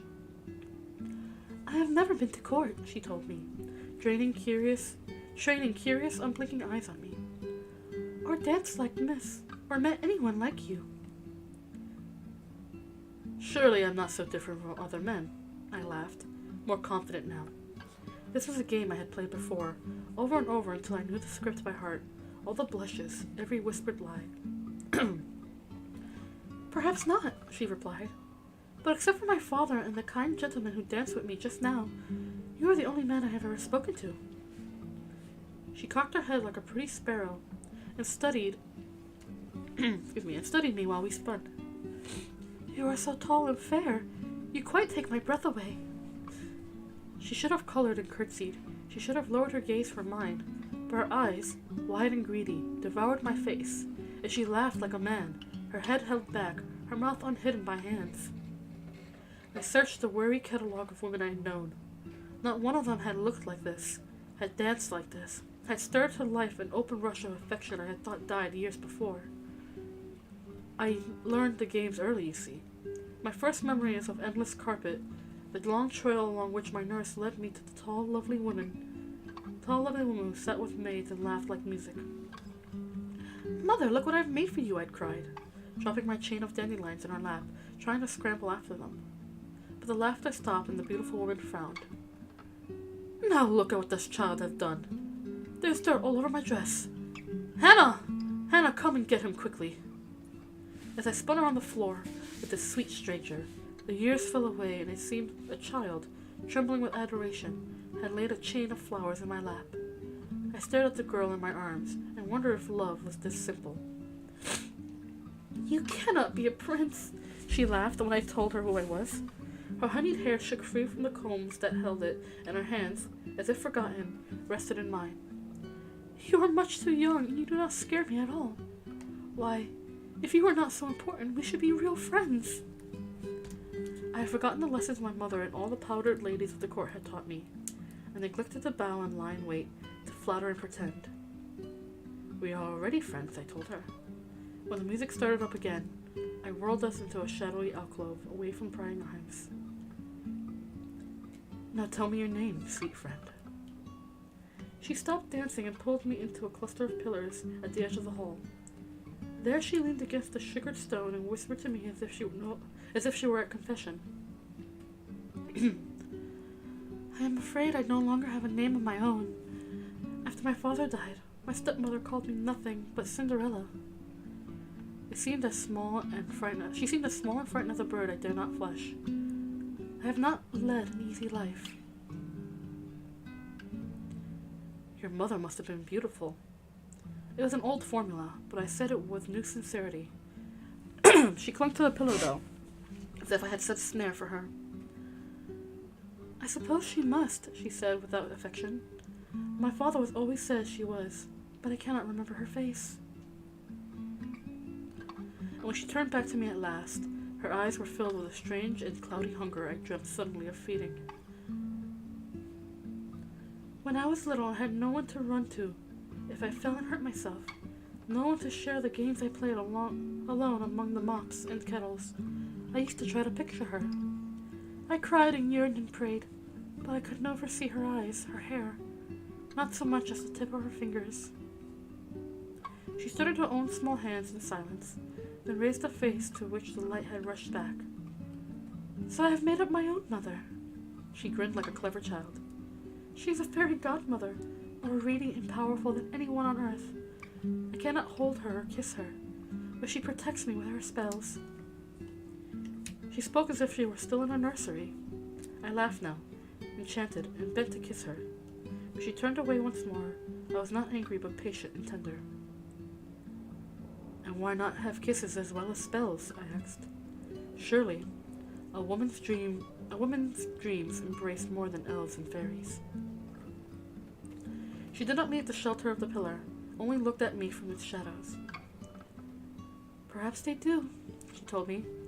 I used to see my godmother as clearly as I see you. She came to me in the daytime, real as the corn, bright as the dawn on a stream. Now she visits only after dark, when there is no light to see how she wears her hair or the color of her dress. She squeezed my hand tightly, and her voice rose, colored with hope. But last night was different. She came to me, really and truly. She promised me you. Though her face and manner held me in thrall, I could make little sense of her childish words. I took them for flattery and fell into the easy habit of flirtation. Promises, I told her, bowing valiantly, must not be broken. With that, I took her arm and whirled her deeper into the alcove we found under the arch of the marble stairs. We danced on, just the two of us, plotting like runaways, smuggling in morsels from the banquet table. We formed our own tiny kingdom there, like the make-believe land I used to inhabit when my mother and father fought. Before he died, the king had vanquished thousands of enemy troops, but never won a single confrontation with the queen. My mother's voice rose higher. As my mother's voice rose higher, spiraling towards outrage and anguish, the servants would shake their heads and father would retreat to his chambers, apologizing, begging forgiveness all the way down the hall. While these battles royal raged, I would hide under these very same stairs, my hand against my ears. If I closed my eyes, I could travel far away from the yelling and from the dark, intricate oaths ensuing from my father's room. But of course, such respites never last. Neither did my time with the fairy dancer, Cinderella. Too soon, I saw her grow restless, watching her count from her sanctuary the guests who had begun to drift in laughing clusters toward the door. Then, high in the castle tower above the gods and goddesses painted on the ceiling, a bell began to ring midnight. Stricken, Cinderella looked up the marble stairs and towards the guards at the door. I must go! She grabbed her train, darted back into the sea of silk and satin from which I had plucked her, and disappeared. Wait! Midnight toiled again, and my mother, determined but unhurried, moved towards me down the stairs. You did not tell me your family's name! I saw a small figure gliding like a skater across the field of golden marble, then gave chase. How will I know where to find you? Too late. I pushed my way through the crowd, brushed past my mother, and reached the door. I raged at the watchman who had let her climb into a silver coach that clattered out of the gate as the last stroke of midnight hammered against the sky. One of the watchmen, a burly fellow, enough to break me in two if I had not been his prince, hung his head, ashamed, while the other two pointed to a lost star that lay glittering in the moonlight on the bottom step. The queens followed me down the stairs and leaned over the star burning in my palm. In order to wear that shoe, one would have to be a fairy or a child, she decided. If she fits the first, you will never see her again. But if you dance this night with a human, I swear we will ferret her out. They made a joke of the story. In the streets and markets, they laughed at the love-struck prince who sent soldiers to every town, who had his hopes raised and dashed 1,000 times before he found his commoner sweetheart in a merchant's kitchen beside the grate, her elbows sooty and her hair filled with ashes. Of course, the wags made much more of the fact that it was a house my father had once frequented. They took relish in reviving old scandals and the foolish boasts of a widow in the habit of bragging about her connections to the palace. But those gossips never saw the smile with which Cinderella ran to me that day. They did not hear her laugh and warm and triumphant as I placed a glass slipper on her foot. My friend, I told her. I was not certain I would ever be this happy again. And I? She replied, brushing up. Oops! Excuse me, I'll have to take care of that.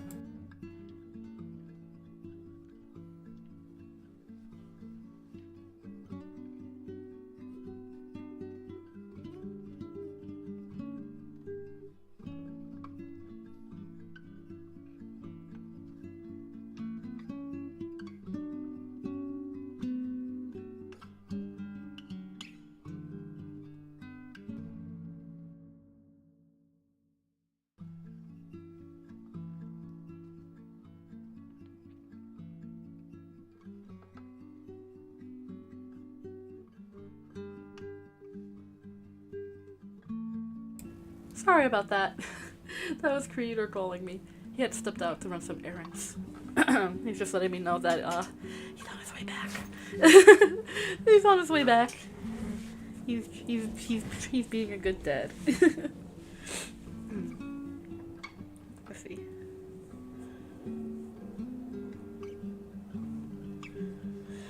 Where was I? Let's see. My friend, I told her. I was not certain I would ever be this happy again. And I, she replied, brushing away the soot that clung to my sleeve. I knew I would. If not, I should have died. Now she opened her arms and I scooped her from the hearth. Her fawning sisters bobbled up and down, bowing and crying as I helped her to my horse. Her stepmother stood bemused, then waved as if she had planned it all along. She smiled at last, urging her daughters and her neighbors to bid us farewell as we raced like children to our palace of dreams. Not without cost. The fact that my sweetheart's father had been, before he died, a wealthy man did little to stop busy tongues. Like a poison that infected the court and the market alike, talk of Cinderella, the barefoot princess, spread everywhere. Old wives giggled over their stew pots, and ladies-in-waiting whispered at their stewing. They chattered and cackled and chewed on the story as though it were a meaty bone. How she won a prince's heart, how she cast a spell and caught a kingdom. Yet my mother, who usually despises such gossip, seemed not to mind. This foolish prattle will pass, she told me one morning. She had taken, since I'd brought home my future wife, to summoning me every day to her chambers, to looking more flushed and eager as the marriage date drew near. It was as if she, not Cinderella, were to be wed. Before your father died, there were rumors too. People love to think their rulers fall in love with commoners. It is nothing, all idle, empty talk. I heard the gossip myself, the tired legend of my father's dalliances, his fondness for castle servants, tavern wenches, and finally a certain comely widow whose company he enjoyed until the queen's soldier visited her home and persuaded her it was best to forswear royal companionship. Though the king had died more than a dozen years before, this perverse legacy lived on. It was, in fact, nearly all I had left of him. I was only a lad of 4 after all when the great bells pealed all night and my mother took to her bed. I cried then, kicking my tool soldiers from their orderly phalanxes and burying them deep into the furthest corner of the kitchen garden. Now, though, I could barely remember the face of the man whose death had made a kingdom weep. Our subjects will have the other things to occupy their idle tongues when you take the throne, my son. When your father's bloodline is assured, there will be no stopping us. Armies will be mustered, taxes will be raised. We will live as our birthrights demand. I considered the balls, the jewels, the damask tablecloths, and mirrored halls. We already live beyond most people's dreams, I told her. What more could you want? The queen's maids sat around her that day, 2 whispering over a tapestry, 1 plucking softly at a mandolin. My mother, who had been sewing as she spoke, stood suddenly, showering the floor with brocade and ribbon. I have waited a long time for what your marriage will bring, she told me. Her fervor, her eagerness filled her face with light and made it younger than her years. And when, may I ask, am I to meet the princess apparent? She sat again, her servants hastening to pick up the tumbled ribbons and lay them in her lap. She sighed then, her eyes closed and one ringed hand on her breast. Am I not to see for myself the treasure you have wrested from its hiding place? I sat beside her. You know very well that Cinderella and I have come to visit you every day, but you've been busy with your maids or else in your bath. It was an old... my goodness.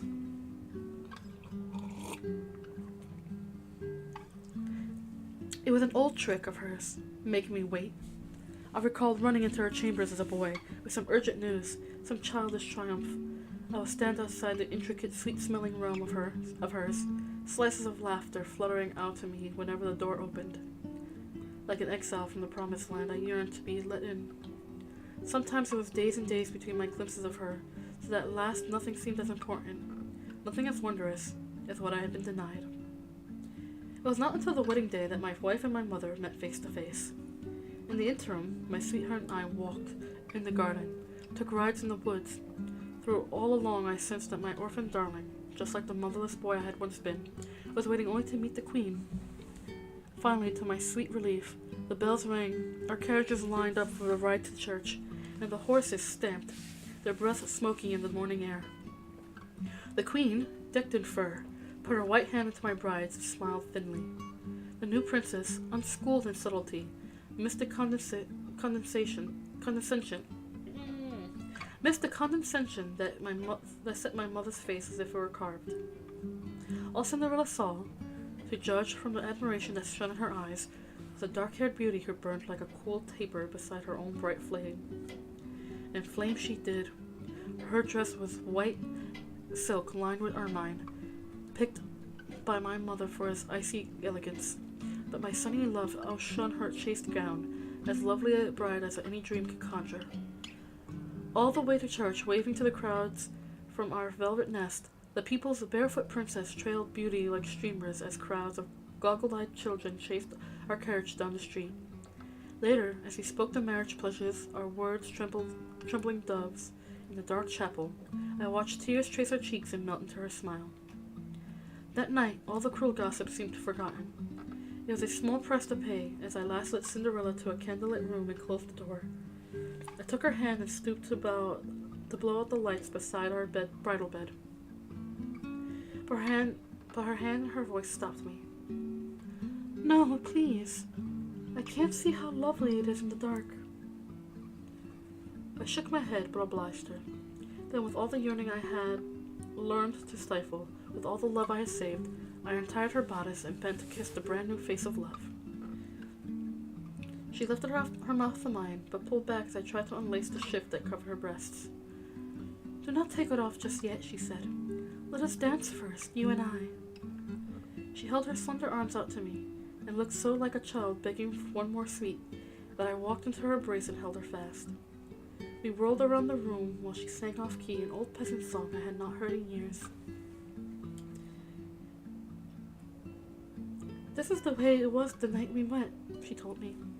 The magic felt just like this. The lights were shining and you looked at me with those eyes. Tell me what you saw. I saw my dream, I said. I saw the fairest, most wondrous creature that ever walked the earth. She laughed, tossing her head and letting me slip a hand beneath the shift. I saw a princess dressed in light, a fairy sporting moonbeams in her hair. I laid her on her bed and began to kiss away the shift. Still, she stopped me, begging for another dance. Tell me how it was, how the magic made me look. I could hardly speak for the knot of longing in my throat, but I held her gently, wooed her with the tenderness and a patience born of years. You look as you do now. I touched her under her frothy gown she could not bear to part with. There will be time, I thought, for wearing away this shyness. Long chains of days together, filled with growing ease and love. She fell into the clouds of linens around us, and her arms circled my neck. As fair as any woman I hope to know. When I awoke, my bride was gone, and a single streak of sun shot across the floor and up the sheets. Once I had stowed the chamber pot and made way to the window, the world seemed fresher, more promising than I had ever seen it. The trees trembled with excitement, and every hill sloped towards some undiscovered joy. I dressed quickly, eager to find Cinderella to spend our first days in sweet intimacy I had nursed in my imagination for weeks. I heard them laughing as I passed my mother's chamber. The sound stopped me in the cold hallway and drew me to the door. It was swung wide and I could see most of the sitting room from where I stood. A tiny tremor, not as sharp as disappointment, kept me on the threshold, watching the women at my mother's feet. They were clustered on pillows and footstools, some sewing, others working on the hair of the fair-haired beauty at the queen's knee. Her laugh was the gayest of all, as they fussed and giggled, rearranging combs and braided tresses. "Is this the style you meant, Mother?" my sweetheart asked, turning to face the queen, then bringing a nervous hand to a curl that had strayed from its place. "Is it really French?" My mother looked down from her perch above them. Her inspection was thorough and emotionless. "Exactly," she concluded at last. "It is perfect for you, my dear." There was a hint of a smile on her face, until she glanced up and saw me at the door. All the women followed her gaze, staring blankly, as if I were a curious menagerie specimen that had somehow wandered into their human society. In that instant, something ancient and dispiriting gripped me, but I shook it off. When the frozen tableau spilled into action, bits of silk flying, a gilded mirror winking its bright eyes at the ceiling, all the women rose and my mother walked to me. She stopped me just inside the door and turned her face aside to be kissed. Behind her trailed my Cinderella, flushed and self-conscious in her new coiffure. Again she touched a loose feather of hair. "Your mother has been showing me how they dress in the French court," she told me over the queen's shoulder. "Do you like it?" I hardly heard her question. Her presence in my mother's chamber, her wild hair caught up in a stylish prism, disconcerted me. I just woke now," I said, ignoring my mother's cheek and the ring of rustling skirts around me. "And you were gone." She laughed nervously. "I'm afraid I shall never be a stay-a-bed princess. I was up with the birds, and your mother was kind enough to send for me." She withdrew further behind the queen, deferential and shy, but her eyes swam with secret hidden delight. "Well, now that you are abroad," my mother announced, "your new bride is at your disposal. All that remains is to secure her Parisian look with a pin or two, and she will join you in the garden." She moved forward, forcing me to step backwards out of the room.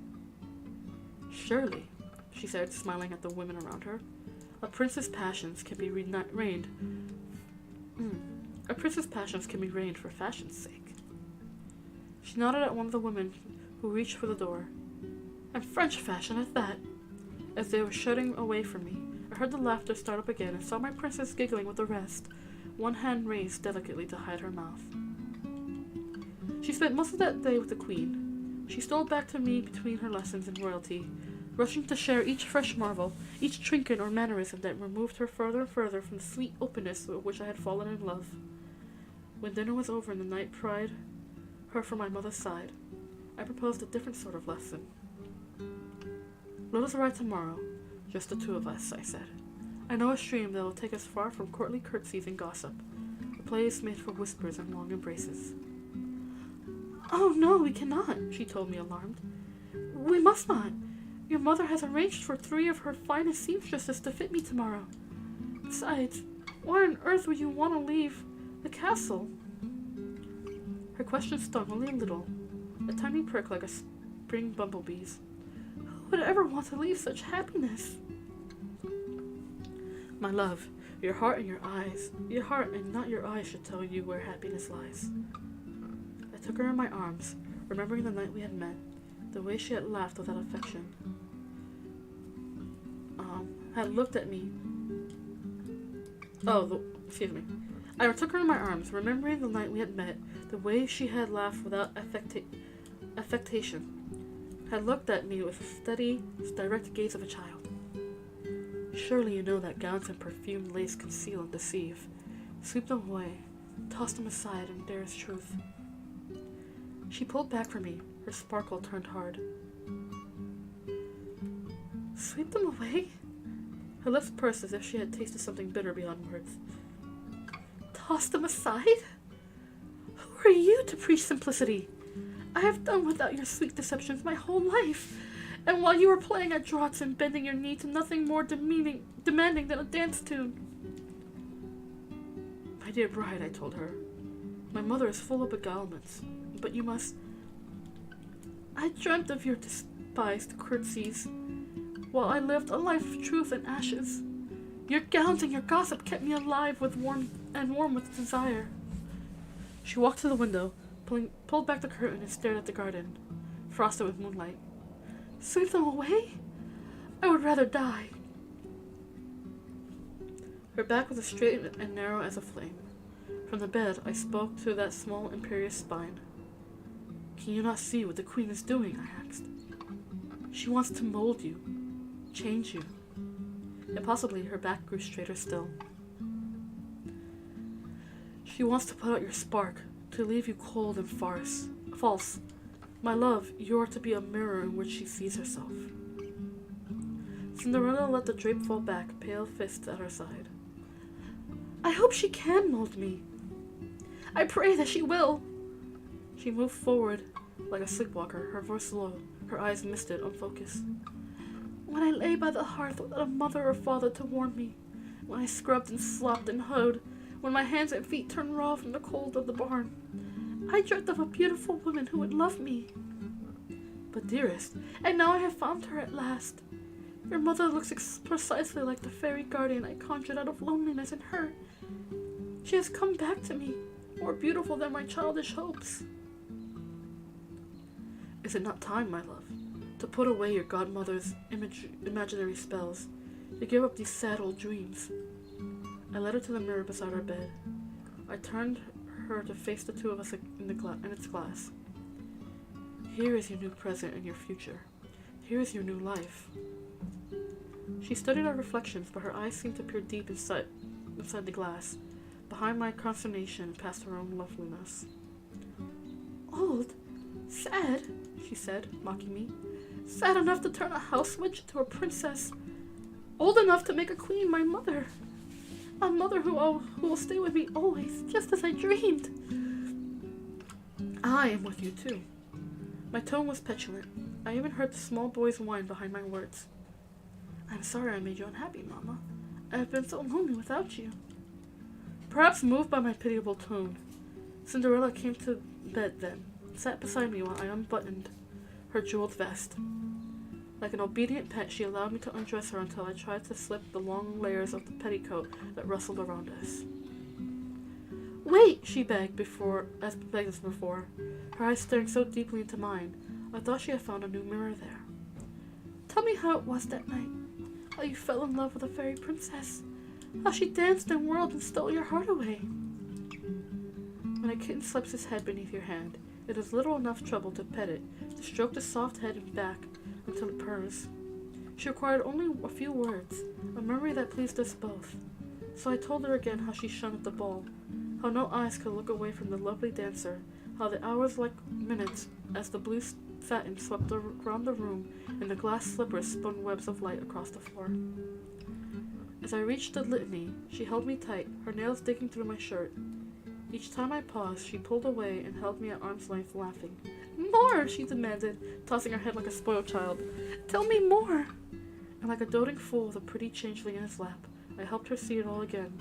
The grand hall lined with glittering torches, the tapestried walls, the carved satyrs holding up a painted sky. And at the center of it all, whirling like a firefly, a fragile golden girl catching us in her spell. My hands under the petticoats, I retold the rings that sparkled through her lace gloves. Against her ear, her neck, her damp white breast, I whispered the satin bows of which the queen had stared in fascination from her balustrade decked with flowers. When the story was done, Cinderella sighed softly and drew me to her. I woke again to an empty bed. Sweating, I rolled away from the stream of sun that stripped the pillow, dressed hurriedly, and went in search of my bride. There was no one in the queen's chambers but an aged servant who had been ordered to wait for me. They are in the eastern gardens, she told me over her sewing. They request you to join them there. Fussing with roses and chattering amid the stalks of lilies, my wife and mother looked up with mild annoyance when I arrived. "Oh good, you're here at last." While she spoke, the queen advanced on the lilies, cutting blooms with a precise and practiced hand. The huge white heads dropped one by one into a basket held by the princess beside her. "We have a boon to ask. Have we not, my dear?" A small rose the color of egg yolk peeked from my wife's hair. "Yes," she said, smiling uncertainly to my mother's steely eyes. I had to laugh now at my foolish fear that the queen could mold Cinderella into an image of herself. Standing together, the two could not have looked more different. One was dark and stately, with a sharpness that had already hardened her beauty. The other was fair and changeable as sunlight, as innocent as a new day. "That is, your mother thought, and so did I.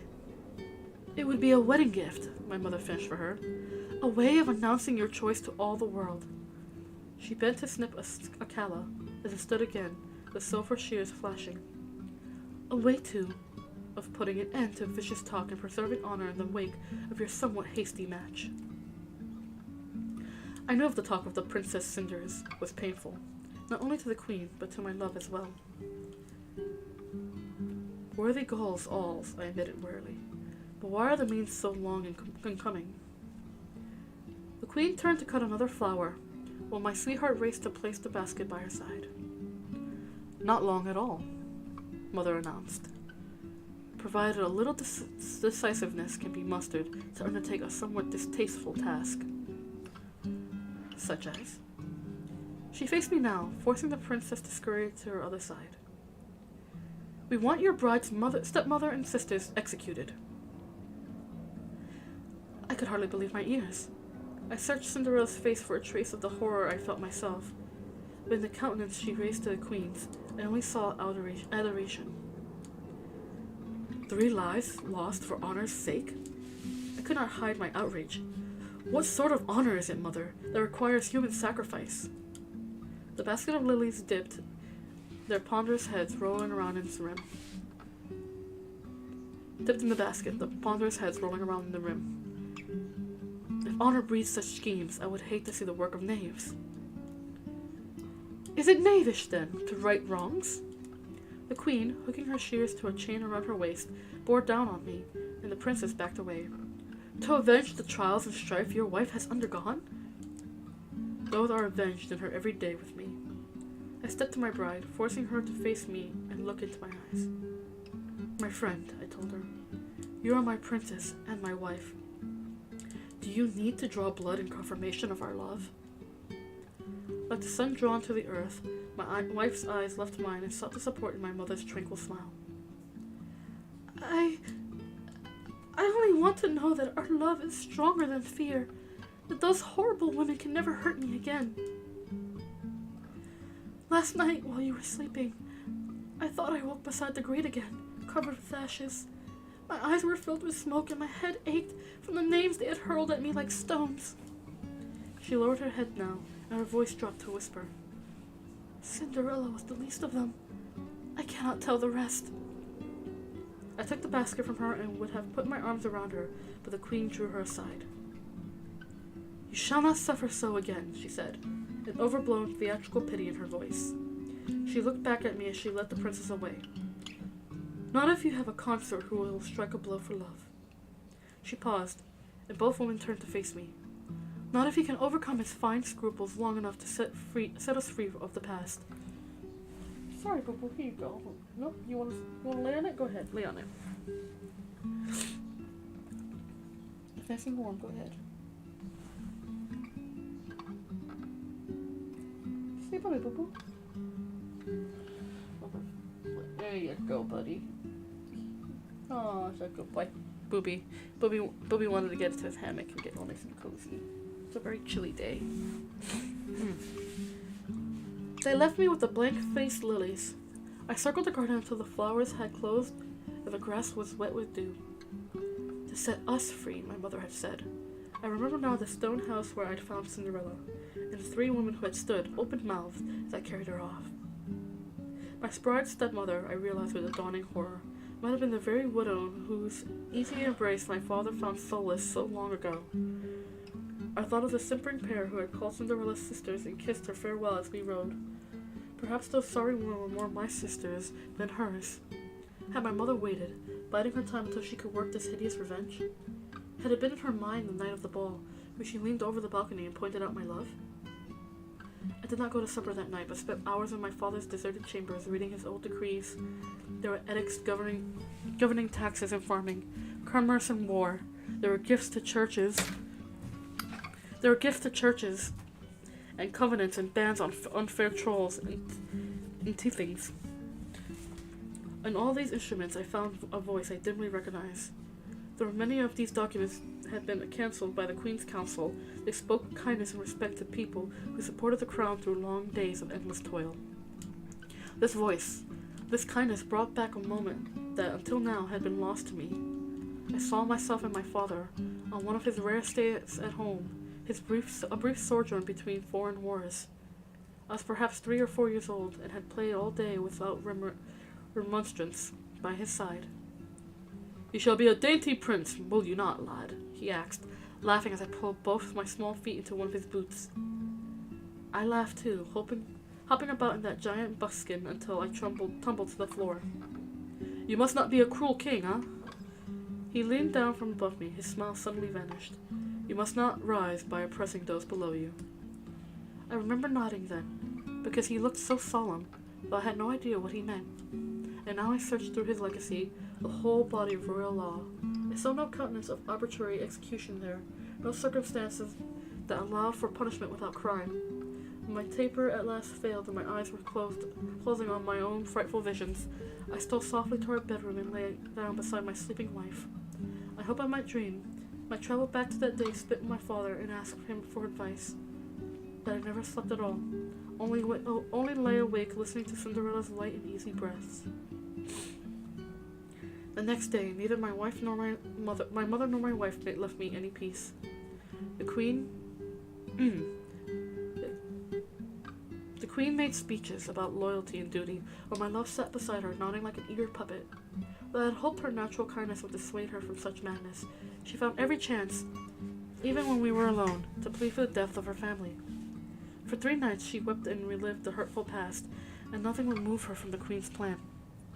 I did not realize how completely and with what horrible fidelity Cinderella was emulating her new mother until the 4th day after our conference in the garden.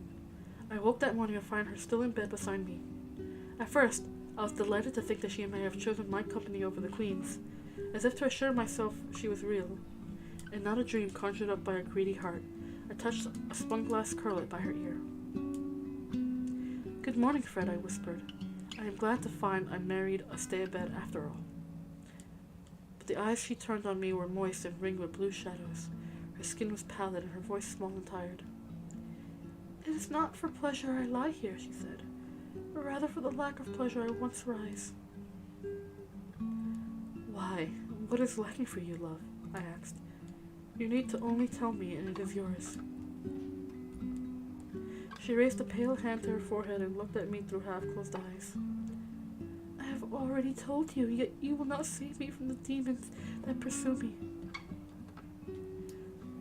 "What demons? Name them and they are gone." "My stepmother and stepsisters," she said.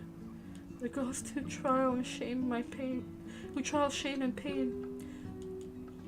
who walk abroad and flaunt my humble past. They are free to spread gossip while I am imprisoned by their evil tongues and cannot show my face beyond these walls." "Nonsense," I told her, cupping her chin in my hands. "Who would look on this countenance and believe it anything but noble and divine?" In truth, though, I was unnerved by her white lips and the feverish drops between her brows. Why all this talk of blood and death from someone who lived for dreams only a few short weeks ago? Which of them had not come true? I left the bed and pulled aside the drapes. The room grew brighter, but I felt strangely chilled. What did you long for that had not come to pass? "You know well what it is I long for," Cinderella told me. She rolled onto her back and stared vacantly at the ceiling. "I want them dead, and if you loved me, you would want it too." The princess stayed in bed from then on, and because she claimed to be too ill for visitors, I was banished to my father's chambers. Each day when I knocked on her door, I heard muffled sounds, the scrambling of servants, and I was greeted by a maid, who told me Cinderella was in her bath, or with her ladies, or too weak for conversation. As spring turned to summer and summer to fall, I was admitted to her rooms only seldom, and on each of these precious visits I found her more wasted and wan than before. So long as I refused to consider sending her family to the depths, my wife laid exhausted in her bed, her face gaunt and anguished, reproached me, and though she spoke few words now, only stared at me like a forlorn ghost. And if I sometimes caught the sight of a brightly covered morning dress peeking from beneath her sheets, if I heard, occasionally, the vestiges of laughter and gay conversation cut short when I entered her domain, it mattered little. What pressed on me, what weighed on me night and day, was the absence of what I craved. The feeling that I had an ally who would stand with me against the cunning contrivances of a court that had dissolved. In vain, I waited for dreams of my father that night. In vain, I waited for my sweet friend to come to me by day. Until the waiting wore me down, I could stand it no longer. The day I signed orders for the arrest, Cinderella began a steady, glowing recovery. Which meant, of course, I saw even less of her than before. With her health, her appetite for royal amusements was restored, even doubled. There was no parlor game, no ballet or theatrical, no audience with pandering gossip that I did not find her sitting, dewied and worshipful beside my mother. Unless I chose to join in these empty pastimes, and I seldom did, I missed my wife more than ever. From my lonely waking to the evening meal, I was again deprived of the tender companion I had met at the ball. Only night drove her to our chambers, where she could no longer deny me. But when we were alone at last, she would sigh deeply, as if to remind me that our time together was the price she paid for glittering company of the queen. The morning of the execution dawned chilly and fair. In the sewing room where I went to find Cinderella, my mother pretended over her loom to have forgotten what day it was. She spoke of dresses and poets, but as her needle disappeared and reappeared above the cloth, I noticed an immodest shine in her eyes, an expectant, nervous gleam. "The princess," she answered my unspoken question, "has not joined us yet this morning. Perhaps she has need for some privacy today." I hoped that it was true, hoped that, after all, my wife had found again the gentle heart I felt beating beside mine when we first danced. This ugly business must at last have sickened her soul. I paced the length of the room, feeling the same dizzying revulsion that had undoubtedly sent her into hiding. But where? I decided to search the garden, thinking to find her weeping at the site where she had first begged me to put her family to death. I was determined, as I raced outdoors, to pull her from her knees, to forgive her pauper greediness, to welcome home the bright and passionate child from whom I still pined. Perhaps if we had acted quickly, there was yet time to save her family's lives. But the garden was empty, save for the blood-red roses and the new buds that had sprouted to take the place of the blooms the queen had cut. Oops!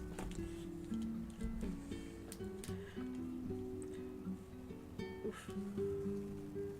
But the garden... Excuse me.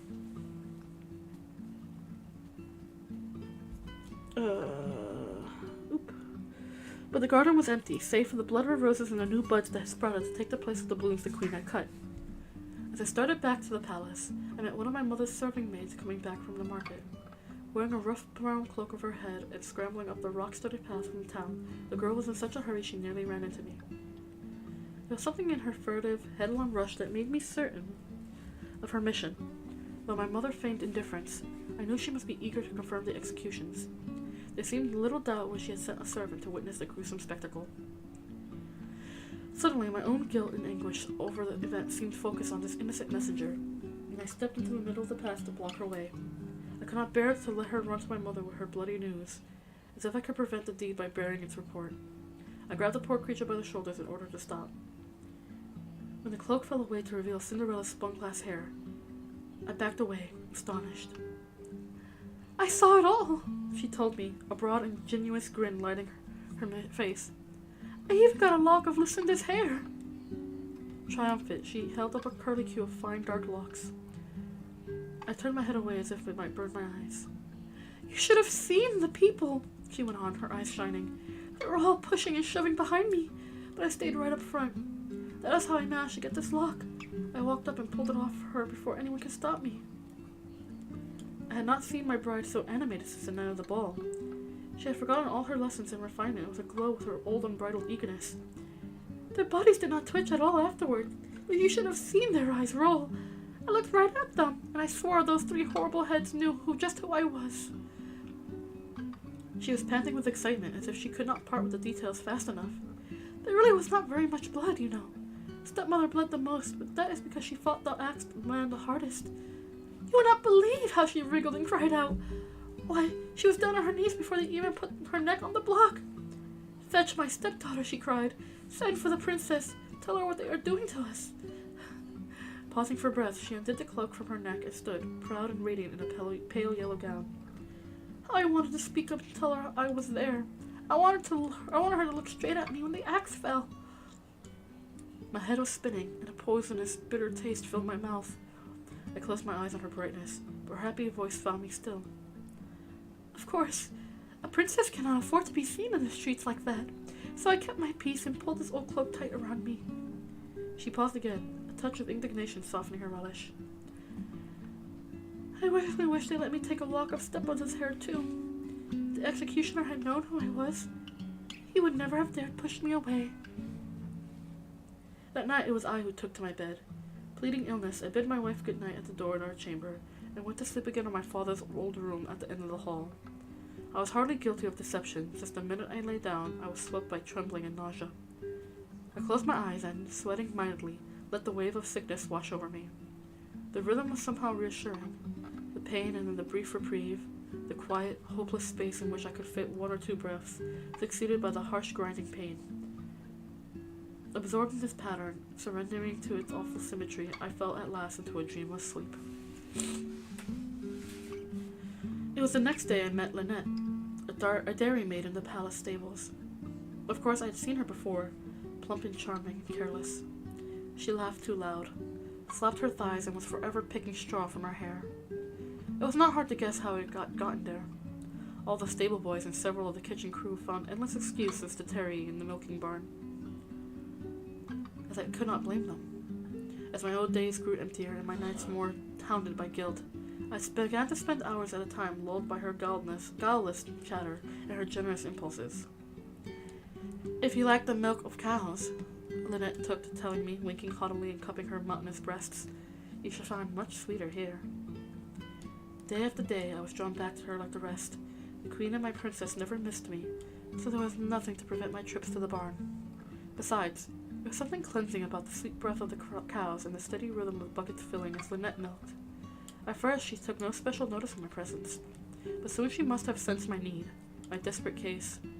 She set all the others away and saved all her jokes and sly teasing for me. In the beginning, these meetings were merely a way to fill idle hours, but now the scamps afford me pleasure as rich as any I fancied at that long-ago ball. My dairymaid is no princess, nor does she wish to be, but she lifts her skirts and wraps her dimpled thighs around me with a will, and I tarry longer and longer with her in the loft. As each afternoon fades into dusk, I rise reluctantly from my bed of hay. I pushed her from me, laughing. "Stop, Lady Lynette," I protest, bidding her to cover herself and cease our play. "If I am any happier, it must show upon my face. And for the sweet Lord's sake, help me brush the straw from my clothes." Though in truth there is no need to hide, to proffer proof of my fidelity to Cinderella. She requires no troth, no lust, no love. She asks merely for the same tired recitation each night. As we lie in our silken bed, 3 times the size of the loft that I prefer, it is only the story she begs for, the same words over and over. And because it frees me in so many ways, I am not loath to tell the tale again. The palace was bedecked with torches, I began, and young women from across the kingdom had come to the ball to meet their prince. "And then?" she asks, her voice hoarse with longing. And then, I tell her, a lovely stranger stepped out of a silver coach and into the prince's heart. She was more beautiful than any woman he had ever seen, and more dazzling than our fairy queen. Cinderella listens and nods, prompting me if I forget any part of the tired tale. She sighs and smiles, even as her eyes close and the story sends her off to sleep.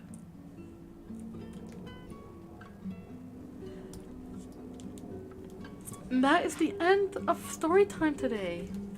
Oh, why does it keep... Okay. That is the end of story time today.